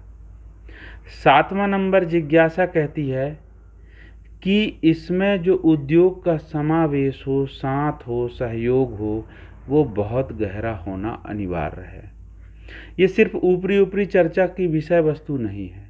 यदि अच्छा से ट्रेनिंग को सफल बनाना हो तो सीधे उद्योग में, यानी ऑन द जॉब ट्रेनिंग की तरह और भी प्रोग्राम को लॉन्च किए जाने की बात कही जा रही है। 8वां नंबर है कि जो भी प्रशिक्षण हो, प्रशिक्षण के कार्यक्रम में सहभागी के रूप में, प्रशिक्षणार्थी के रूप में बेटियों का, लड़कियों का, गर्ल्स का भी, मातृशक्ति महिलाओं का भी समावेश बहुत ज़्यादा अनिवार्य है। बढ़ावा उनको देना बहुत ज़्यादा अनिवार्य है, ठीक है। तो जो भी ITI यदि PP बेस पे हैं या डुअल सिस्टम ऑफ ट्रेनिंग के ट्रेड हैं या फ्लेक्सी MOU के अंतर्गत पढ़ाए जा रहे हैं, ये किसी भी अन्य तरीके से शॉर्ट टर्म, लॉन्ग टर्म के कोर्स कराए जा रहे हैं, तो जिसमें महिलाओं की सहभागी, सब में महिलाओं का सीट पहले से ही रिजर्व जरूर घोषित किया जाना चाहिए। ये पॉलिसी कहती है कि महिलाओं का रिजर्वेशन पूर्ण रूपेण पहले से आप घोषित कीजिए ताकि उनकी सहभागिता, उनका समावेश हो सके। जरूरी नहीं कि नॉन इंजीनियरिंग में हो, इंजीनियरिंग में भी। 9वां थ्रस्ट कहता है कि जो वंचित शोषित वर्ग के लोग हैं, जैसे जिनके साथ माने सामाजिक न्याय ना हुआ हो, एसटी, एससी, ओबीसी, पीडब्ल्यूडी, ठीक है, और भी ऐसे वंचित वर्ग हैं, थर्ड जेंडर हैं, या रेप एक्यूज्ड हैं, विक्टिम्स हैं, सॉरी रेप विक्टिम्स हैं, जो ऐसे भी हैं जो एसिड या अन्य भी तरीके से प्रताड़ित किए गए हों, उनको भी इसमें इंक्लूड किए जाने की बात कही जा रही है थ्रस्ट के माध्यम से। इसके 10वां बिंदु पे जब हम आते हैं तो 10वां बिंदु पे यही बात कहता है कि जो भी प्रशिक्षण आप दें वो वर्ल्ड लेवल पे प्रशिक्षण तैयार किया जावे, ग्लोबल कैपेसिटी सेंटर के रूप में, ठीक है। इसमें अन्य देशों के सहयोग की अपेक्षाओं के साथ G2G के माध्यम से G2G2B यानी गवर्नमेंट किसी प्राइवेट पार्टी के साथ में दूसरे देश की गवर्नमेंट नहीं आती तो हमारे देश की गवर्नमेंट इंटरवीन करके फिर वो प्राइवेट पार्टी का सहयोगी बनवा सकते हैं। जैसे TITP प्रोग्राम है, इस प्रकार के और भी प्रोग्रामों को बढ़ावा देते ये थ्रस्ट में कही गई है। 11वीं जिज्ञासा की बात क्या कही गई है कि जो उद्यमिता है, उद्यमिता के लिए अभिलाषी, आकांक्षी और उम्मीदवारों की संख्या को वृद्धि करना, बढ़ाना, यानी ज़्यादा से ज़्यादा लोग क्या हों, उद्यमी बन सकें।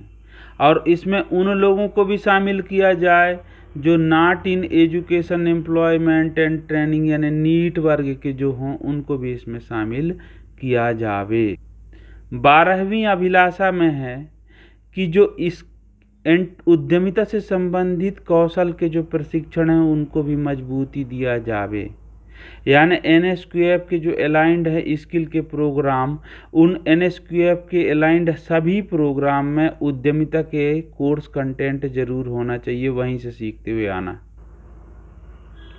यानी बिल्कुल स्टार्टिंग, स्कूल के स्टार्टिंग से लेकर हायर एजुकेशन तक सभी एकेडमिया में उद्यमिता का पाठ बिल्कुल इन्फ्यूज कर दिया जावे, मजबूती प्रदान करने के लिए उद्यमशाला के रूप में। जैसे पाठशाला है वैसे उद्यमशाला खोल दिया जाए, वहाँ सिर्फ यही सिखाए जाएं कि आप कौन सा कार्यक्रम करोगे, क्या चीज़ की बिजनेस कर सकते हो, एक उद्यमशाला के रूप में खोला जावे। फिर 13वां नंबर है, बहुत छोटे छोटे तरीके से हम आपको बताएं, जैसे टिफ़िन भी चलाता है, कोई समोसा बना रहा है तो वो भी बहुत छोटा में, परंतु ये है कि उसको अपने धंधे पे, बिजनेस पे, व्यवसाय पे संतुष्टि हो और उसको सपोर्ट मिले, चाहे पैसे से और चाहे टेक्निकली, चाहे नॉलेज बेस पे। ये जिज्ञासा है बिंदु क्रमांक 13 का। ये देखिए कुक की पढ़ाई करने के बाद उसने देखा। तो जो भी ये बहुत लघु उद्यमी या लघु उद्योग व्यवसाय हैं जिनको खोलने के लिए यदि बात की जाए नैनो एंटरप्राइज पे, तो किनको परिभाषित किया जाता है, जो 1 करोड़ से कम टर्नओवर के एंटरप्राइज हों, यानी 1 करोड़ से कम आए हैं लघु उद्यमी, वो आएंगे। तो वो डिस्ट्रिक्ट के द्वारा डिफाइन किए जाएं कैटेगरी में, ज़रूरी नहीं कि सेंट्रल गवर्नमेंट ही बोले कि 1 करोड़ से कम हो। तो किसी जिला का टोटल रेट यदि माने विकास दर कम है तो वहाँ 50 लाख को भी कम, जैसे 50 लाख का टर्नओवर है उसको भी नैनो एंटरप्राइज की क्राइटेरिया में ले आया जाए। ये डिस्ट्रिक्ट पे डिसाइड करेगा, वो डिफाइन करेंगे कैटेगरी को कि कौन नैनो में आएगा, ठीक है। बिजनेस इनबॉक्स प्रोवाइड किया जाए ताकि जिसको बिजनेस का सपोर्ट चाहिए तो वो इनबॉक्स के माध्यम से अपना सेपरेट विंडो के माध्यम से वो पूरा सपोर्ट ले सकता है, बातें रख सकता है। और जिला उद्योग के केंद्र जो है ना, जिला उद्योग के केंद्र सब जगह स्थापित किए जाएं, उनका समावेश किया जाए। किसके लिए? ये है 13वां बिंदु के लिए, ठीक। अब आते हैं हम बिंदु क्रमांक 14वां। ये एंटरप्रेन्योरशिप के बिंदु हैं थ्रस्ट के, ये ध्यान रखिएगा, उद्यमिता से संबंधित। 14वां नंबर की जिज्ञासा इस पॉलिसी में ये कही गई है पब्लिक डिबेट के लिए कि एक मेंटरशिप अर्थात ज्ञान का एक तंत्र, जैसे मेंटरशिप यानी सहयोग देना, ज्ञान देना, सुझाव देना।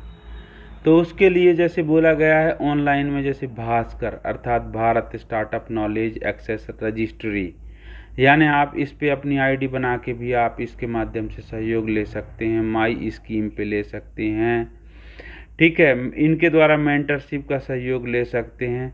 और एक और है मार्ग नाम का, एक ऑनलाइन है मार्ग, mentorship advisory assistant resilience and growth, इसको मार्ग कहते हैं। तो इनमें भी आप मतलब पंजीयन करके इनसे मेंटरशिप के सहयोग ले सकते हैं। अब इसमें सहयोग 15वां अंतिम जो कहना चाहिए, उद्यमिता से संबंधित अंतिम जिज्ञासा है कि पैसे का भी सपोर्ट जरूर होना चाहिए। तो जैसे कोई उद्यमी बनता है तो चाहे वो मुद्रा योजना से हो, नाबार्ड से हो, सिडबी से हो, इनसे उसको इजी वे में अपना स्कीम स्टार्ट करने के लिए फंड का सहयोग मिल जावे। कभी मेरी मूंछें भी ऐसी थी जब मैं युवा था। प्रधानमंत्री कौशल विकास विकास योजना का टी शर्ट पहने ये युवा को देखो। अब अगला बिंदु आया थ्रस्ट के बाद एनेबलर के बिंदु चर्चा करने पे। तो ये एनेबलर के बारे में कह रहा है। तो पहले एनेबलर पे देखो, digital public infrastructure DPI for skill and entrepreneurship, यानी जब आप उद्यमिता और कौशल विकास की बात करोगे तो जन भागीदारी में डिजिटल तंत्र का भी बड़ा रोल कॉल हो, बड़ा उपलब्धता हो। तो इसके लिए सिद्ध पोर्टल पहले ही बनाया गया है, जिसमें एक बार आईडी लॉगिन है तो लॉगिन आईडी क्रेडेंशियल इनपुट करने के बाद आप उसके अंदर जा कर के बहुत सारे प्रोग्राम को देख सकते हैं, सीख सकते हैं, और वहाँ से जॉब को भी सीख कर सकते हैं, ढूंढ सकते हैं। तो इस प्रकार से डिजिटल का पहला बिंदु एनेबलर में सिद्ध पोर्टल को यहाँ पर नॉमिनेट करते हुए ये कहा जा रहा है कि इस प्रकार का और भी बन सकता है। अब दूसरी बात ये कही जा रही है कि जहाँ प्रशिक्षण मिलता है भौतिक रूप से जा कर के, उनमें भी वो भी एनेबलर होंगे इन पॉलिसी को इम्प्लीमेंट कराने के लिए, और उनमें भी क्या सुधार हो सकता है। तो ये साफ साफ कह रहा है कि एनेबलर में कौन कौन आएंगे दूसरे कैटेगरी में। तो फिजिकल ट्रेनिंग लेने के लिए polytechnic, ITI, private training centre, industry, ये पूरे नेशनल स्किल इंफ्रास्ट्रक्चर नेटवर्क और सेंटर ऑफ एक्सीलेंस, ये NSTI, ITOT, ये सब इसके लिए क्या होंगे, फिजिकल इंफ्रास्ट्रक्चर में आएंगे। और डिजिटल इंफ्रास्ट्रक्चर में कौन आएंगे, जैसे सिद्ध पोर्टल से ऑनलाइन आप कोर्स कर लो या नीटी से कोर्स कर लो, national institute of electronics and information technology, NIELIT से भी आप कोर्स कर सकते हो, निमी से कर सकते हो। अब एनेबलर में तीसरा बिंदु कह रहा है augment innovative and sustainable outcome led financing. तीसरा बिंदु का मतलब ही ये है कि जो जरूरी नहीं कि आपने जो वहाँ से सीखा है संस्थागत पढ़ाई से बस उसी पे आपको फॉलो करना, आपको इनोवेटिव भी, यदि आपने कोई चीज़ आविष्कार करने की जिज्ञासा है, इनोवेशन है, और उसको लंबे समय तक आप उसको दीर्घकालिक प्रशिक्षण का माध्यम भी निकाल सकते हो, जीवन का उपार्जन का भी उद्यमिता के रूप में, तो उसको फाइनेंशियल सपोर्ट मिलना चाहिए। खास करके इसको जो इस प्रकार से आइडिया को इनोवेट कर रहे हैं उनको, ये एनेबलर को बताया गया। तो इसके लिए स्किल मुद्रा ये एनेबलर होंगे। प्रधानमंत्री कौशल मुद्रा योजना PMKMY, ये ध्यान रखना, PMKMY इनको इसमें इंक्लूड करने की बात की जा रही है, जिसके सहयोग से व्यक्ति के अंदर आए इनोवेशन को इम्प्लीमेंटेशन में ला लिया जावे। और एनेबलर नंबर 4 में आओगे। चौथा एनेबलर में है rise the profile of skilling and entrepreneurship. अर्थात जो भी चीज़ आप जानते हो ना, उसमें और अच्छा प्रयास करके एक्सपर्ट बन जाओ, तो आपकी प्रोफाइल अपने आप अपडेट हो गई, बढ़ गई। कैसे के रूप में ये खुद कह रहा है कि वोकेशनल एंड प्रोफेशनल आइडेंटिटी आपकी बढ़ जाए, स्किल एक्सपर्ट आप बन जाओ। मैकेनिक ऑटोमोटिव, जैसे कोई मैकेनिक है तो अब वो ऑटोमोटिव मैकेनिक की ओर चला जाए। कोई ई स्कूटी आ गई है तो उसके भी मैकेनिक बन जाओ आप, कार्बोरेटर के अलावा। तो ये प्रोफाइल को बढ़ाए जाने के लिए ये प्रोग्राम है, ठीक है। मतलब ये भी बात इस पे कही गई है, ये इनेबलर हो सकते हैं। तो इसके लिए सेंटर ऑफ एक्सेलेंस इनेबलर के रूप में आ सकते हैं, एनएसटीआई आ सकते हैं, और भी इंस्टीट्यूशंस हैं। अब जैसे कुछ प्रोग्राम के माध्यम से भी उनकी प्रोफाइल बढ़ा सकते हैं, जैसे स्किल सखी गर्ल्स के लिए, नेशनल स्किल ओलंपियाड, बीच बीच में स्किल का ओलंपियाड हो, वर्ल्ड स्किल कंपटीशन की तरह इंडिया में भी बीच बीच में स्किल इंडिया, स्किल चैंपियन, इस प्रकार के एनेबलर यूनिक स्किल प्रोफाइल बढ़ाने के लिए प्रोग्राम को भी एनेबलर के रूप में संदर्भित किया गया है बिंदु क्रमांक 4 के अनुसार। अब एनेबलर नंबर 5 है, ये strengthening monitoring evaluation and learning, MEL की बात की गई है, यानी मॉनिटरिंग करना, एवेल्यूएशन करना, लर्निंग, यानी यदि कुछ खामी है तो वापस सीखो, अच्छा से सीखो, इसको ऐसे कनेक्ट करते हैं। तो ये एक की परफॉर्मेंस इंडिकेटर KPI जरूर हो कि इन्होंने वास्तव में इसको सीखा है, स्किप करके नहीं जाना। तो पॉलिसी इम्प्लीमेंटेशन की एक यूनिट हो जो बीच बीच में मॉनिटरिंग करती रहे कि जो ये पॉलिसी 2025 बनेगी इसको इम्प्लीमेंट हो रहा है प्रॉपर कि नहीं, अभिलाषाएं जिज्ञासाएं फुलफिल हो रही हैं कि नहीं, ठीक है। ये है एनेबलर का रोल।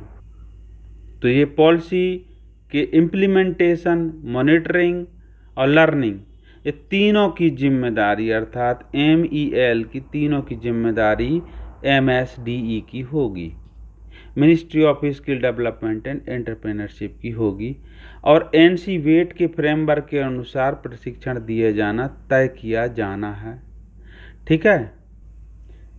एक नेटवर्क बनाया जाए अतिरिक्त रूप से, एडिशनली, जो स्किल रिसर्च का नेटवर्क हो, अर्थात एक ऐसा नेटवर्क हो कि जैसे तमिलनाडु के कुछ बच्चों ने स्किल से रिलेटेड अपना बढ़िया काम दिखाया, तो वो एक वेब पोर्टल पे मध्य प्रदेश के, ये कहना चाहिए कि जबलपुर या डिंडोरी या मंडला या छिंदवाड़ा के ITI के बच्चे भी उस प्लेटफॉर्म पे लॉगिन करके देख सकते हैं कि उन्होंने ऐसा काम किया।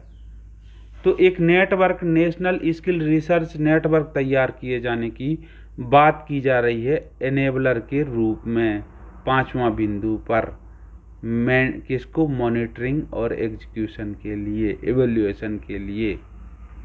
अर्थात किसी ने पर्दे के पीछे एवेल्यूएशन कर लिया, ऐसी बात नहीं है। कोई टॉप आया है, टॉपर है, तो उसका थोड़ा वीडियो भी शेयर कर दिया जाए, किस पे, कोई प्लेटफॉर्म पे, तो दूसरे लोग भी देखें यार कि ये टॉपर है ऑल इंडिया, तो देखा तो जाए वास्तव में इसने ऐसा प्रैक्टिकल किया था कि नहीं। यदि उसके सेशनल में हाई टॉप नंबर हैं तो उसके PDFs भी शेयर किए जाएं, ताकि दूसरे लोगों को इसमें क्या मिले, मोटिवेशन मिले। इसकी बात कही गई है एनेबलर में। अब एनेबलर के बिंदु क्रमांक 6 पे जब आप आओगे, deepen whole of government and whole of nation approach, यानी राष्ट्र के, संपूर्ण राष्ट्र का है, संपूर्ण सरकार ही कर रही है, इस प्रकार की सोच को हमको गहराई से बढ़ावा देना हो।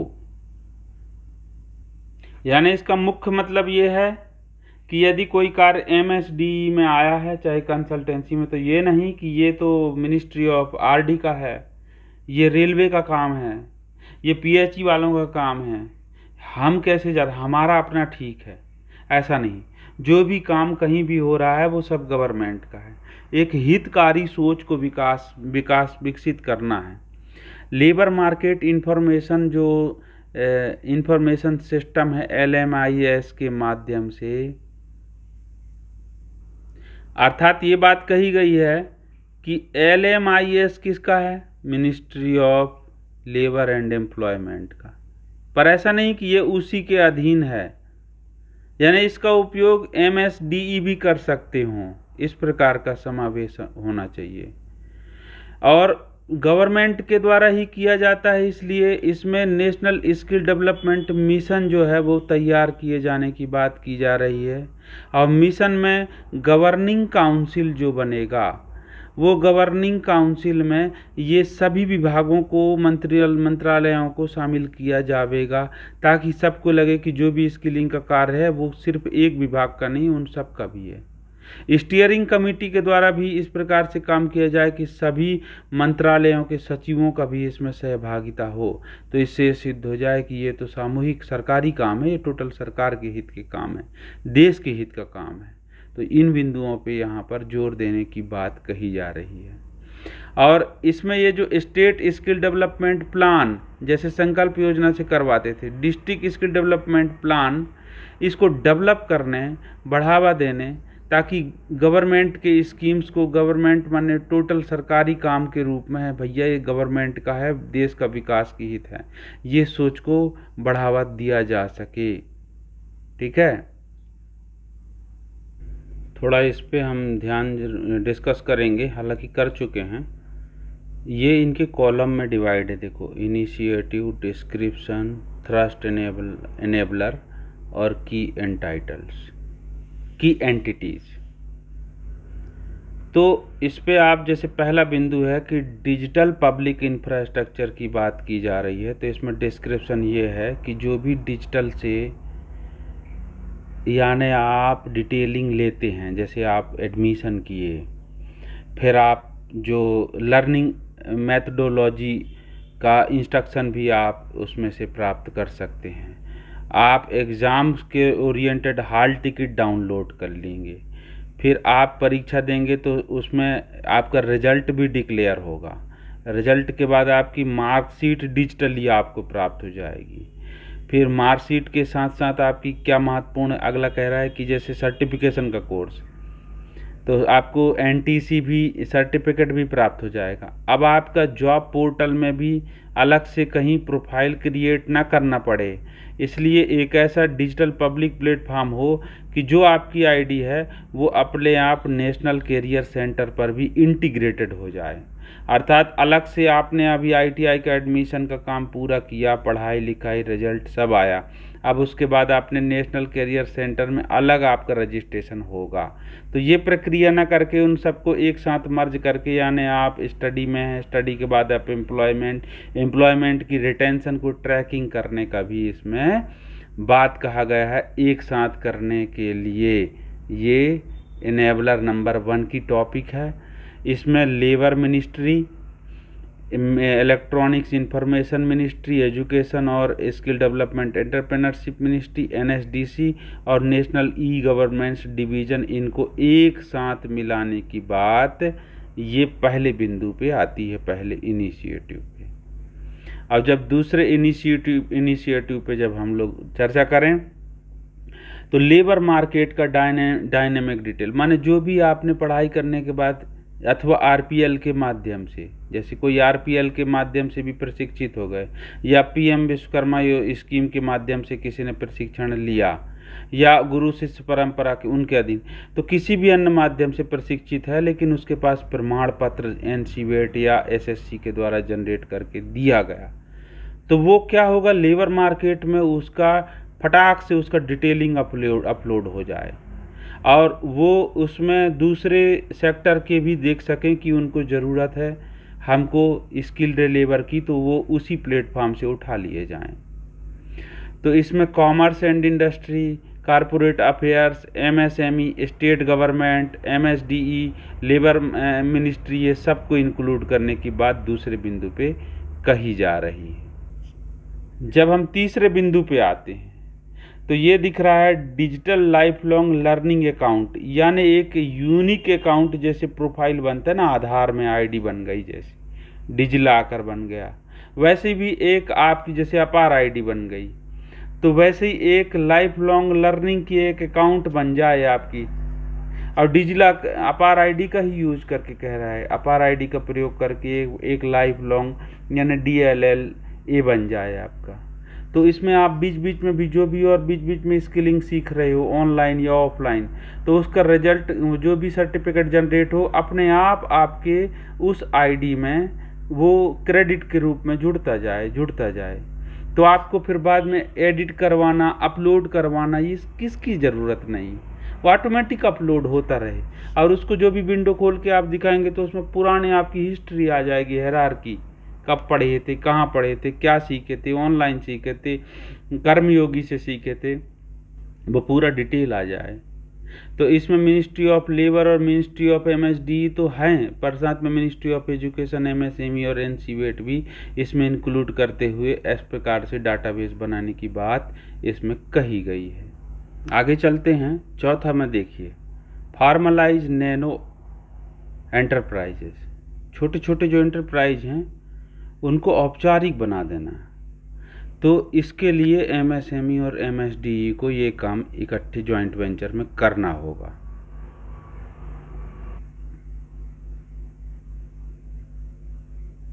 पांचवा नंबर जो अभी हमने चर्चा किया था, नेशनल स्किल रिसर्च का एक नेटवर्क बनाया जाना, जिसमें तो इसमें एमएसडीई स्टेट एंड ये जो स्टैटिकल प्रोग्राम का इम्प्लीमेंटेशन कराते हैं वो मंत्रालय, commerce and industry, labour and employment, public और प्राइवेट थिंक टैंक, इन सब के नॉलेज को एक ऐसा नेटवर्क सर्वर में डाल दिया जाए, ताकि उससे क्या है, यानी मूल रूप से वो एविडेंस के रूप में भी हो कि हाँ आपने ये स्किलिंग किया था, फलाना ने स्किलिंग किया, तो उसका आप देखिए, तो ये डाटा बेस के रूप में भी हो। दूसरे को मोटिवेट करने के लिए चर्चा कर चुके हैं अपन। अब स्किल प्रैक्टिशनर डिजिटल नेटवर्क, जो स्किल को सीख रहे हैं उनका भी एक डिजिटल नेटवर्क बनाया जाए। तो इसमें ये सब आएंगे, एमएसडी, एमओई यानी education ministry, private, public, NSTI, ITOT, academia, institute, industry, इन सबको मिल करके जो ट्रेनिंग का जो कैपेसिटी और इकोसिस्टम है, थ्रस्ट नंबर 5 को बढ़ावा देना डिजिटल नेटवर्क के माध्यम से। तो ये तो तुम जानते हो कि हमारे पास क्या है, भारत स्किल पोर्टल है। अभी इसमें भारत स्किल फोरम भी आ चुका है, ठीक है। नेशनल स्किल इंफ्रास्ट्रक्चर नेटवर्क, तो स्किल का जो इंफ्रास्ट्रक्चर है उसका नेटवर्क बनाना, तो हम लोग तो काफ़ी हद तक स्ट्राइव स्कीम के माध्यम से अचीव कर चुके हैं, परंतु फिर भी आगे और उसमें उत्तरोत्तर विकास की बात की जा रही है। इसमें एमएसडीई और एनएसडीसी को मिल करके अब बात कही जा रही है कि इनको भी बढ़ावा देना। आईटीआई का तो काफ़ी ग्रोथ हो चुका है, एनएसटीआई, आईटीआई और आईटॉट का स्ट्राइव स्कीम के माध्यम से। ये जो बिंदु है जिस पे वर्क किया जाना है, 7वां नंबर, ये एनेबलर 2 के अंतर्गत आ रहा है। अब इसी प्रकार ग्रीन स्किल का चैनल है, ये थ्रस्ट क्रमांक 10 में आएगा, स्किलिंग फॉर वर्ल्ड। इसका मतलब ये है कि ग्रीन स्किल्स का एक चैनल हो, अर्थात एमओयू के माध्यम से जो जिस देश का डिमांड है उस देश के डिमांड के अनुरूप हमारे यहाँ से प्रशिक्षित हो करके थ्रस्ट क्रमांक 10 को इसी में दर्शाया गया है। इसलिए इसमें मिनिस्ट्री ऑफ एक्सटर्नल अफेयर्स को, एनसीवेट को, ताकि एनसीवेट ऐसे कोर्स को तैयार करे, मान्यता दे, एमएसडीई के माध्यम से सिखाया जाए। बिंदु क्रमांक 9 को देखिएगा, तो इसमें integrated skill education work experience offering credit management system, जैसे अपार आईडी की बात आ गई, तो अपार आईडी जो है ना, ये अपार आईडी के माध्यम से, तो जैसे किसी ने आरपीएल से प्रशिक्षण प्राप्त किया तो उसको तो एनएसक्यूएफ का सर्टिफिकेट प्राप्त हो जाएगा, कोई स्कूल ड्रॉप आउट है तो भी। परंतु कहानी यहाँ पर है कि जैसे कोई स्कूल में पढ़ता है तो नेशनल क्रेडिट फ्रेमवर्क लगता है उसके लिए, नेशनल स्किल क्रेडिट फ्रेमवर्क। तो जो ये स्कूलों में जो वो शिक्षा लिया जाता है, वोकेशनल एजुकेशन, वो उसको भविष्य में वोकेशनल ट्रेनिंग में ट्रांसफॉर्म किया जा सके, इंटीग्रेट किया जा सके, यानी दोनों को NSQF में जैसी वोकेशनल ट्रेनिंग आएगा तो NSQF आ जाएगा, ध्यान रखना। और वोकेशनल एजुकेशन आएगा तो क्रेडिट फ्रेमवर्क आएगा, वोकेशनल ट्रेनिंग आएगा तो स्किल क्वालिफिकेशन फ्रेमवर्क आएगा। इन दोनों को इंटीग्रेट किए जाने की बात कही जा रही है। तो वोकेशनल एजुकेशन होती है स्कूलों में, कॉलेजों में, जिसमें अपार आईडी के द्वारा क्रेडिट बैंक बनता है, ABC academic bank of credit. तो UGC और AICT इसमें तो CBSE भी जोड़ दो, उन्होंने नहीं जोड़ा तो हम तो नहीं है जोड़ने वाले, लेकिन आपको समझने के लिए। तो ministry of education, ministry of SDE, labour और NCBET, इनके साथ UGC, AICT, CBSE, ये सब इसको इंक्लूड किया गया है बिंदु क्रमांक 9 के लिए। जो ITI या NSTI के जो कोर्स करते हैं, माने NSTI से अर्थात CTS कोर्स या CITS कोर्स हैं, तो उस पर आप देखना एम्प्लॉयबिलिटी स्किल की पढ़ाई आवश्यक रूप से होती है। तो यहाँ पर बिंदु क्रमांक 10 ये कहता है कि वो स्कूल एजुकेशन से ही स्टार्ट कर दिया जाना चाहिए एम्प्लॉयबिलिटी स्किल के रूप में। और इसमें स्कूल एजुकेशन, मिनिस्ट्री और MSD और NCBET तीनों को साथ में शामिल किया जा रहा है। क्यों? क्योंकि इसमें जो बात कही गई है, ये जो बात कही गई है माने वोकेशनल एजुकेशन में भी एम्प्लॉयबिलिटी स्किल का रिव्यू करते हुए समावेश का, तो वोकेशनल एजुकेशन का भी मालिक NCBET है और वोकेशनल ट्रेनिंग का भी मालिक NCBET है। इसको संपन्न कराती हैं वोकेशनल ट्रेनिंग को MSDE और वोकेशनल एजुकेशन को संपन्न कराता है मिनिस्ट्री ऑफ एजुकेशन, बस और कुछ नहीं। अभी हम 11वें बिंदु तक पहुँचे हैं और 1 घंटा 21 मिनट की ये वीडियो हो गई, इसलिए मैं इसको थोड़ा शॉर्टकट वे में ले जाना चाहूँगा। आप PDF और अच्छे से समझ लीजिएगा बाद में, जो एग्ज़ाम ओरिएंटेड, समझने oriented. Earn while you learn skill है, तो ये तो आप जानते हो कि जैसे कोई स्कूल कॉलेज नहीं गया है, यदि वो किसी फैक्ट्री में 5 साल 10 साल से काम कर रहा था, तो उसको भी क्या है, इंटीग्रेट किया जाए डिप्लोमा डिग्री के अन्य प्रोग्रामों के साथ में, उसको भी बराबर का दर्जा मिल सके। तो RPL वगैरह का इंक्लूजन जो होता है, इसमें कौन कौन शामिल है, तो वही जहाँ काम करेंगे वो MSME या कॉरपोरेट का, और एजुकेशन हमारा MSDE और इंडस्ट्रीज। अगला बिंदु है ITI and industry led skilling COEs के लिए, यानी ये इसमें एनेबलर 2 और 4 आ रहे हैं, अर्थात थ्रस्ट क्रमांक 2 आ रहा है, यानी सेल्फ एम्प्लॉयमेंट इनके पाथवे बनाने के लिए, यानी ITI से। और एनेबलर 2 है कि फिजिकल पहुंच हो, और एनेबलर 4 है प्रोफाइल को अपग्रेड करने के लिए। तो इसकी ये कहानी की बात ये है कि जैसे PM सेतु स्कीम है, आप सीख के इंडस्ट्री के साथ, ये पब्लिक प्राइवेट पार्टनरशिप के मोड पे बहुत सारे ITIयों का सिस्टम ही चेंज कर दिया जाना, ताकि उनको जहाँ पे सीखा है अब वो सीधे फैक्ट्री में जा कर के सेम इकोसिस्टम को महसूस करें। इसके बिंदु क्रमांक 13 पे देखिए, RPL का डिमांड ऑन डिमांड पे तैयार करना, यानी RPL के जितने प्रकार हैं उनमें से RPL ऑन डिमांड होता है। तो ऑन डिमांड कौन तैयार करते हैं, जैसे मान लो कि बात है डिस्ट्रिक्ट स्किल कमेटी है, काउंसिल है, डिस्ट्रिक्ट स्किल कमेटी है, वो चाहे तो अपने यहाँ डिस्ट्रिक्ट में एक पर्टिकुलर गांव का एरिया है, वहाँ पर क्लस्टर के रूप में वो ऑन डिमांड में RPL के माध्यम से प्रशिक्षण का कार्यक्रम करवाते हुए वहाँ पर सर्टिफिकेशन का प्रोग्राम कर सकते हैं। तो एक कैपेसिटी बिल्डिंग के रूप में भी आ सकता है, ठीक है। RPL का बिजनेस इनबॉक्स है, यानी आपको ओपनली बात नहीं करना हो तो इनबॉक्स के माध्यम से भी आप इसमें क्या है, ऐसे ड्राइव चलाया जाए कि इनबॉक्स के माध्यम से भी आप सीख सकते हैं। फ्यूचर स्किल मिशन, कुछ कोर्स ऐसे हैं जो भविष्य के में वही कोर्स रहेंगे खासकर, तो उनको एनकरेज करना उन कोर्सों को, और इसके लिए थिंक टैंक जैसे नीति आयोग है, वैसे इंडस्ट्री के भी थिंक टैंक हैं, MSD, MSME, इनका भी समावेश किया जाए। बिंदु क्रमांक 16 में कहता है कि महिलाओं की भागीदारी को बढ़ाया जाना, तो इसमें तो महिला, वुमेन एवं चाइल्ड का तो रहेगा साथ में, हाँ जितने और विभाग हैं वो भी आ जाएंगे।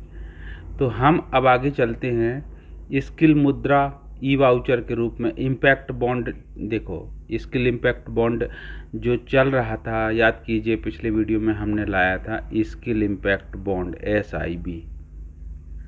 तो SIB का 2.0 भी लॉन्च करने की बात की जा रही है। SIB 2.0 जो वही वैसे ही हो, बस इसमें फी बेस हो, यानी आप फीस दीजिए और अपनी संस्था को चलाइए।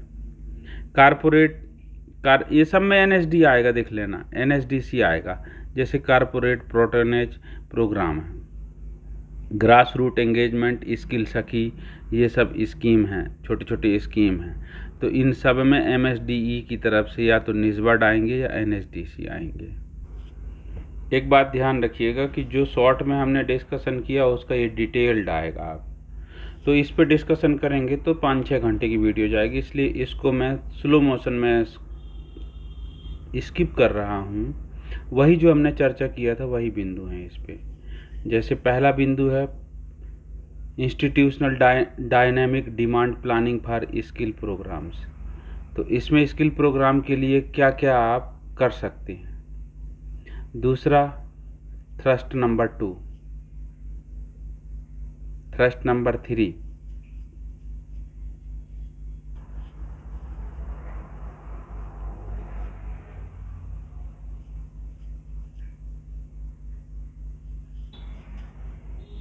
ये 15वां थ्रस्ट हो गया। इस प्रकार से मैंने स्क्रॉल कर दिया 15वां थ्रस्ट।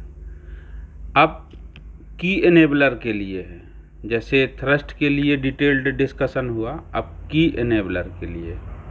तो की एनेबलर को समझना ज़्यादा महत्वपूर्ण है। देखिए इसमें KPI वगैरह भी मिल जाएंगे आप। पहले की एनेबलर तो डिजिटल इंफ्रास्ट्रक्चर का है, तो वो सिद्ध पोर्टल इन सब का समावेशी की बात है। दूसरा है फिजिकल इंफ्रास्ट्रक्चर बढ़ाने की, तो ITI, NSTI, CTC, माने इनके अलावा भी प्रधानमंत्री कौशल केंद्र और भी इनके सिस्टम, जैसे ये दिया है, देखो एक शब्द इसको पढ़ते हैं तो आपको भी आइडिया हो जाएगा। Establish flagship skilling institutions, either greenfield और brownfield, equipped with state of the art. एक नए सिरे से नए प्रकार का ऐसा इंस्टीट्यूशन भी तैयार करना, बनाना, जो स्पेशल इकोनॉमिक जोन या एक्सपोर्ट जोन या इंडस्ट्रियल क्लस्टर, इनके अंदर ही इनसे रिलेटेड हो, पर्टिकुलर एक कोर्स को सिखाए जाने के लिए।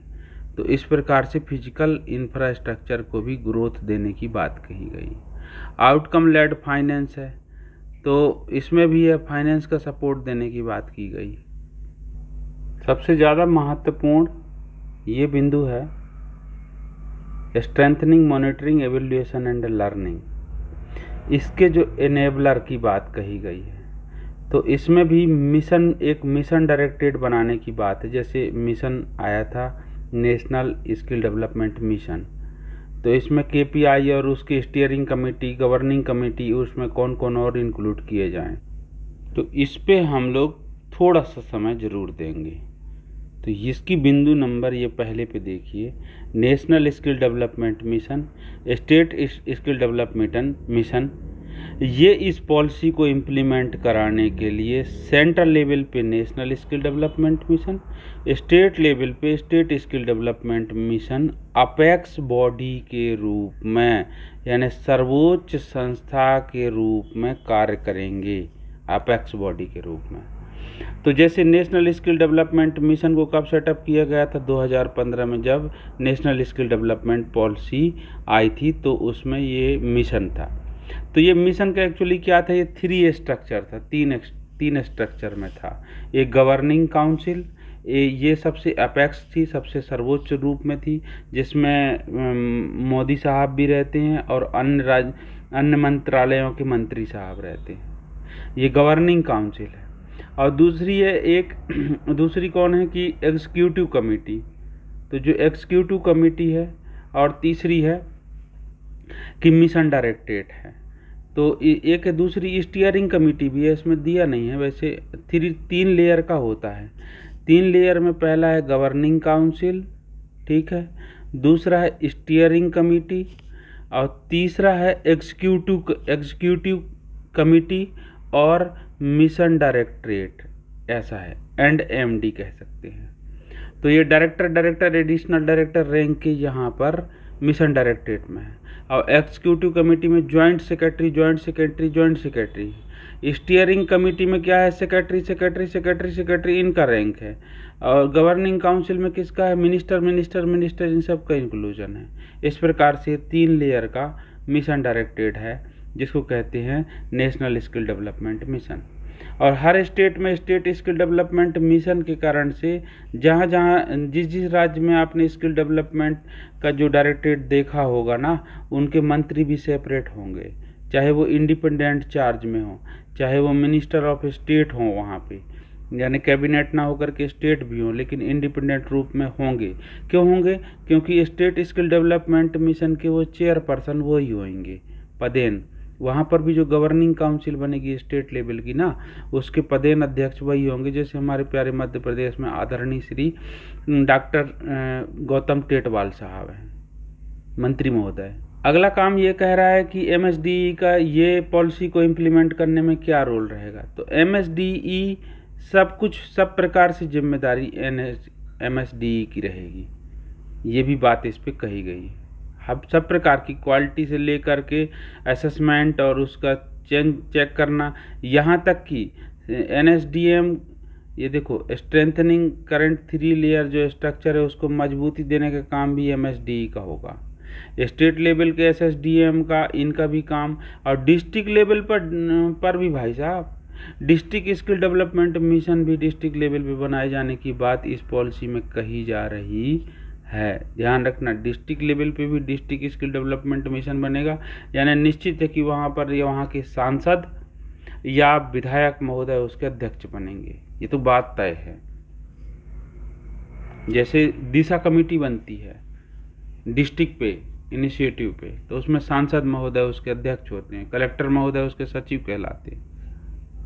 और जो ITI के प्राचार्य हैं, नोडल ITI के प्राचार्य, लघु उद्योग विकास निगम है, उन सब के जो मेंबर्स वहाँ पे आते हैं, ठीक है, तो उनकी एक कमेटी बनती है।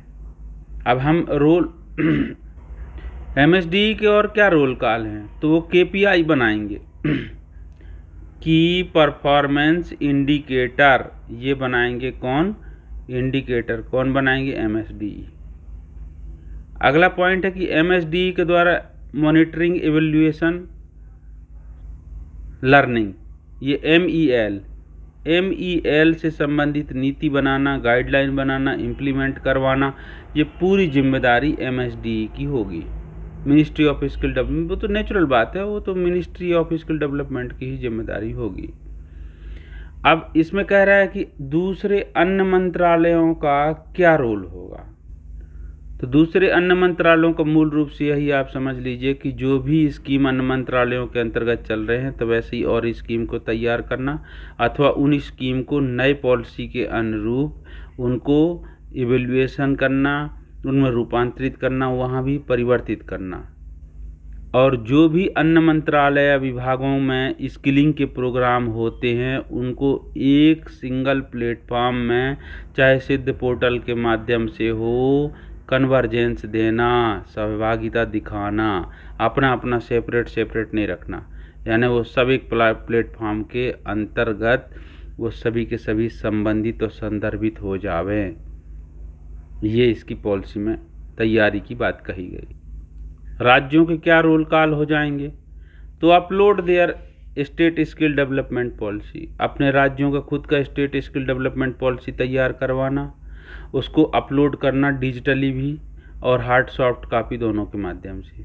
और टेलर्ड कोर्स जो हैं अपने यहाँ पर जो टेलर्ड प्रोग्राम कराते हैं, उन प्रोग्राम को भी कन्वर्जेंस के तहत आपको बताना, यानी स्टेट स्किल डेवलपमेंट मिशन के द्वारा होने वाले प्रोग्राम की जानकारी नेशनल स्किल डेवलपमेंट मिशन पे भी हो, ठीक है, चाहे वो सिद्ध पोर्टल के माध्यम से हो।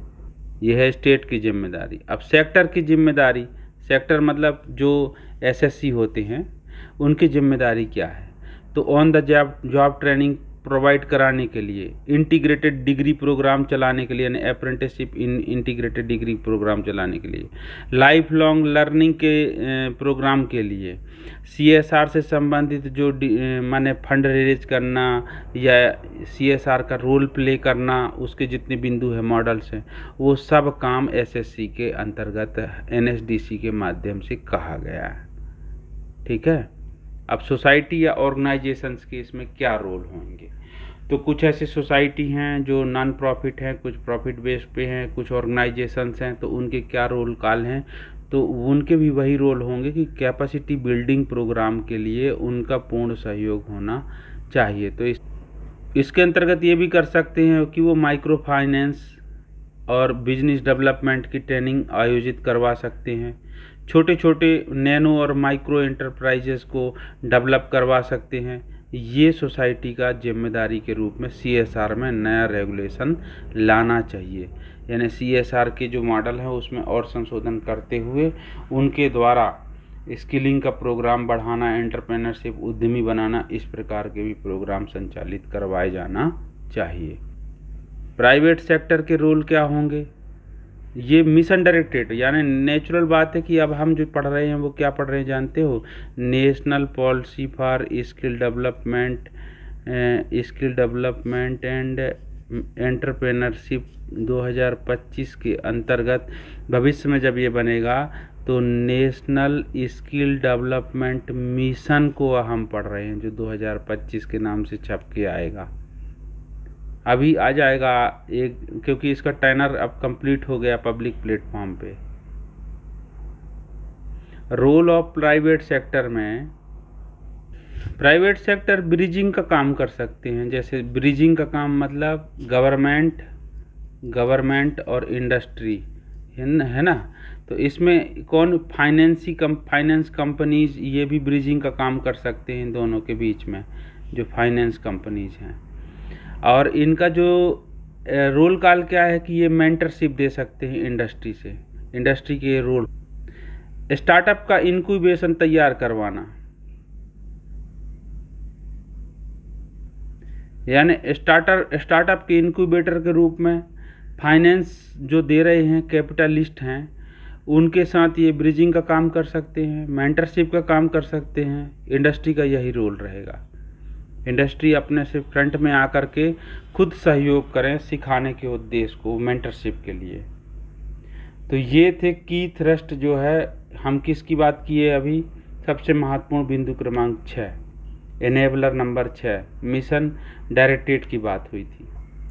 अब एक सबसे बड़े की है जो skill, upskill, reskill, national occupational standard qualification pack, national skill qualification framework, micro credential, nano credential, digital literacy, financial literacy, इन सब का समावेश करने की बात इसमें, वो तो ऑलरेडी पहले से नेशनल स्किल डेवलपमेंट पॉलिसी 2015 में थे, इसमें उसको और व्यापक रूप से बढ़ावा देने की बात कही जा रही है। मात्र शक्तियों को देखो, अंगूठा दिखा रहे हैं, सोच लो।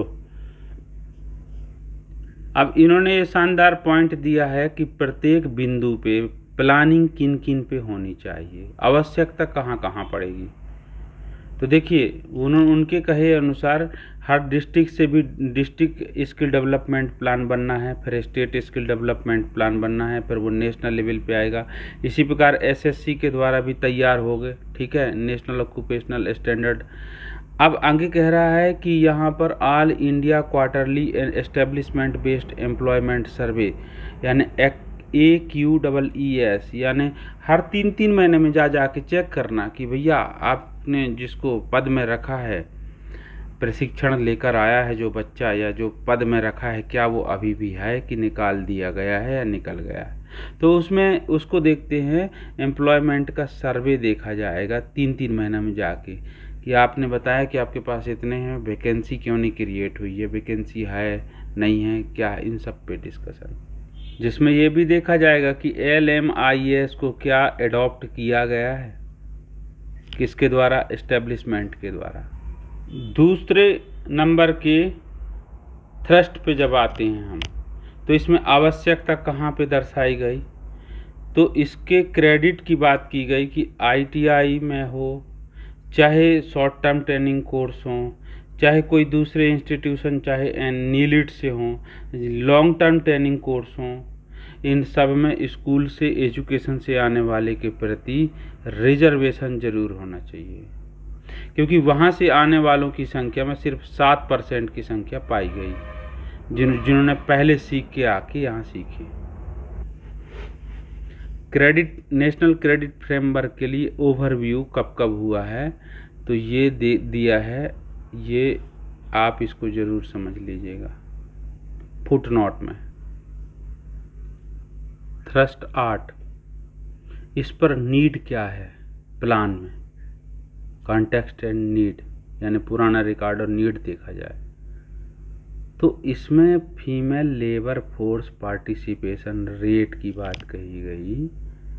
ये फीमेल लेबर फोर्स पार्टिसिपेशन 41%, 146 देशों में 129वां स्थान भारत का है। तो ये ILO के द्वारा जारी किया जाता है।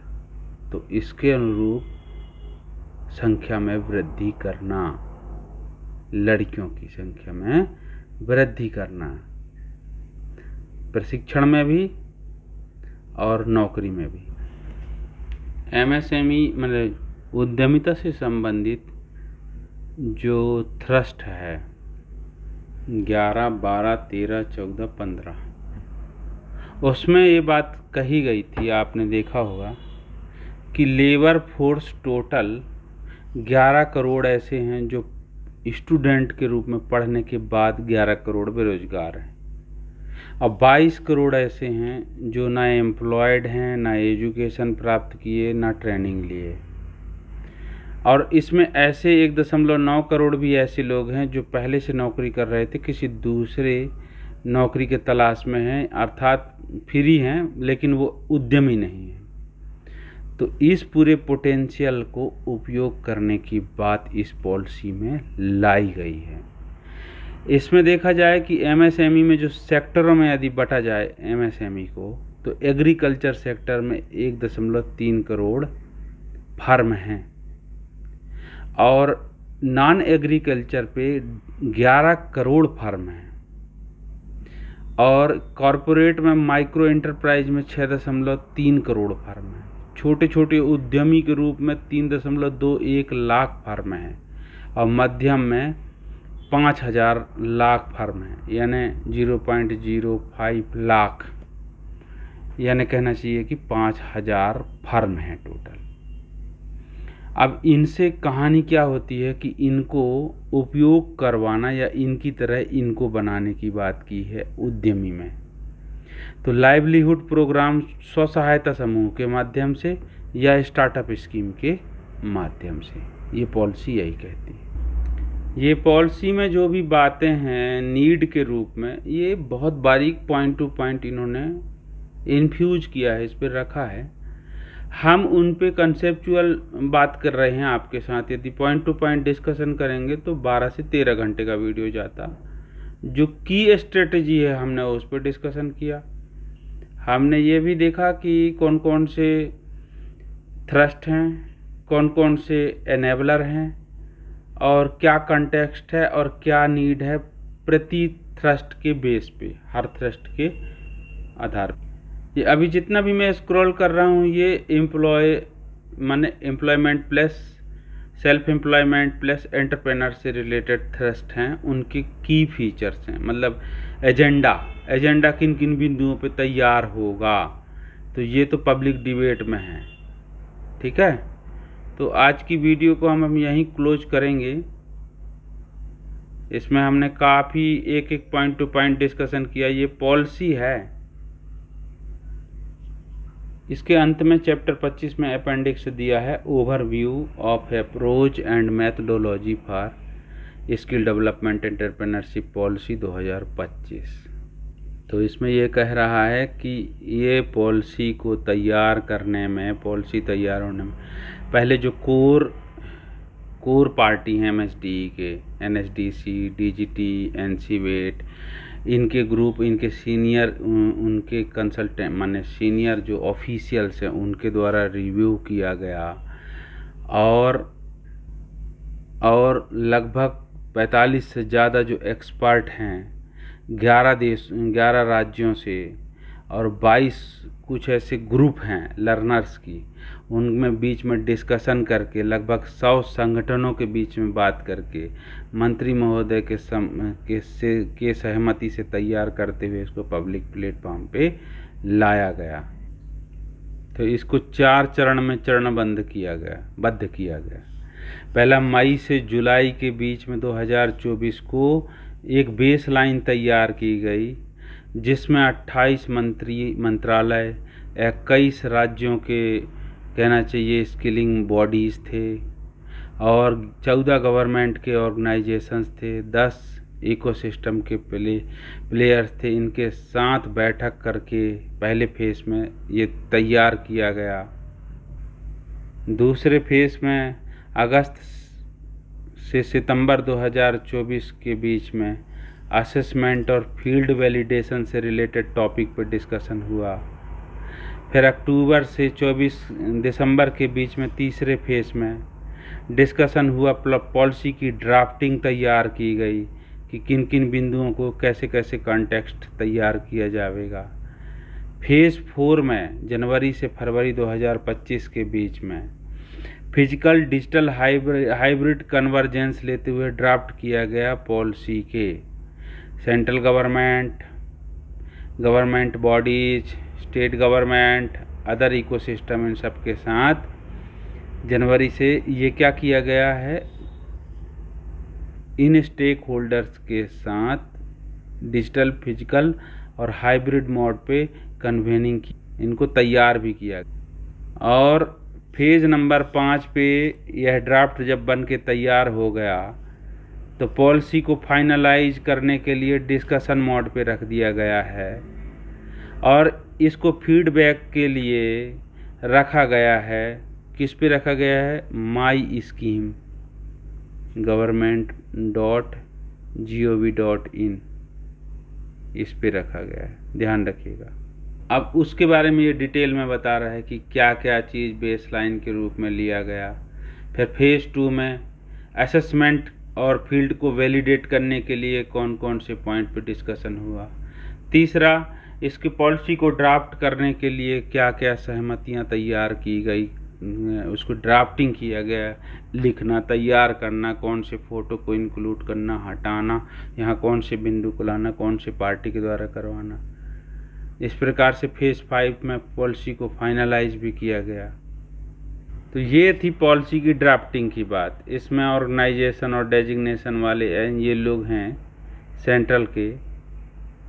सेंट्रल की तरफ से अलग अलग मंत्रालय में कौन कौन थे, ये मैं इसको थोड़ा थोड़ा स्लो कर देता हूँ।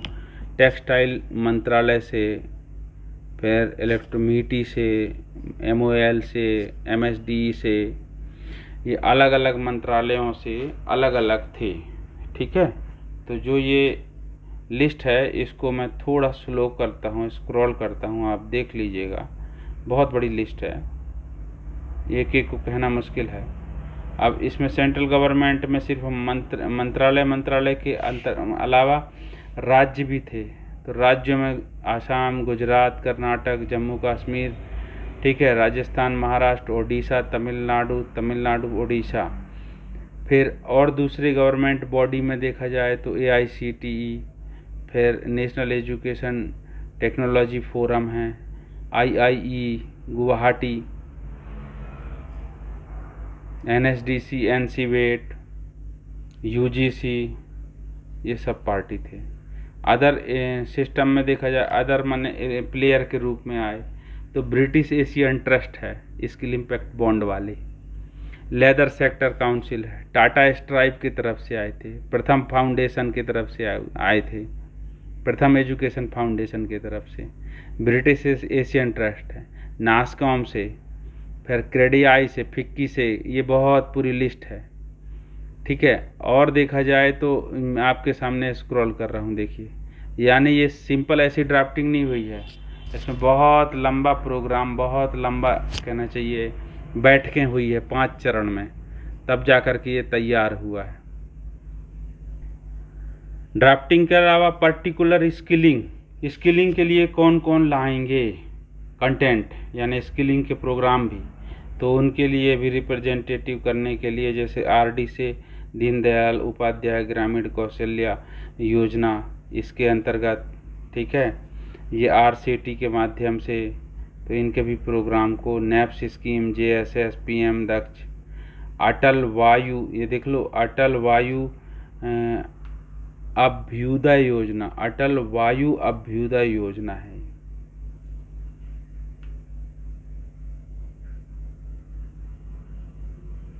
सीखो और कमाओ को तो पीएम विकास में नाम डाल दिया गया है, पीएम विकास में इसको शामिल कर दिया गया है, सीखो और कमाओ को, माइनॉरिटी अफेयर्स का। तो इस प्रकार से ये पूरी प्रोग्राम कंप्लीट हुआ। वही लड़का जो शुरू में दिन मिला था वही एंड में आ गए स्टूल बनाते हुए। तो इस प्रकार से पॉलिसी 2025 पे हमने ड्राफ्ट जो बना है उस पर डिस्कशन किया।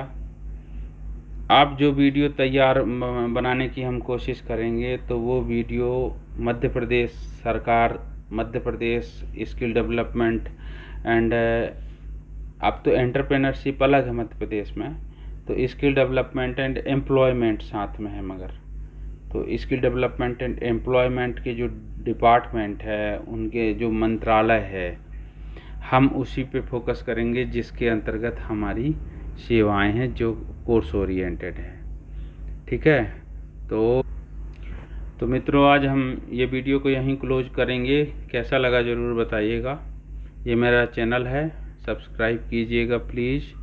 अपने नियर एंड डियर को भी बोलिएगा सब्सक्राइब करने को, और आपके सजेशन बहुत वैल्यूएबल हैं, प्लीज़ सजेस्ट कीजिएगा। जय माता दी।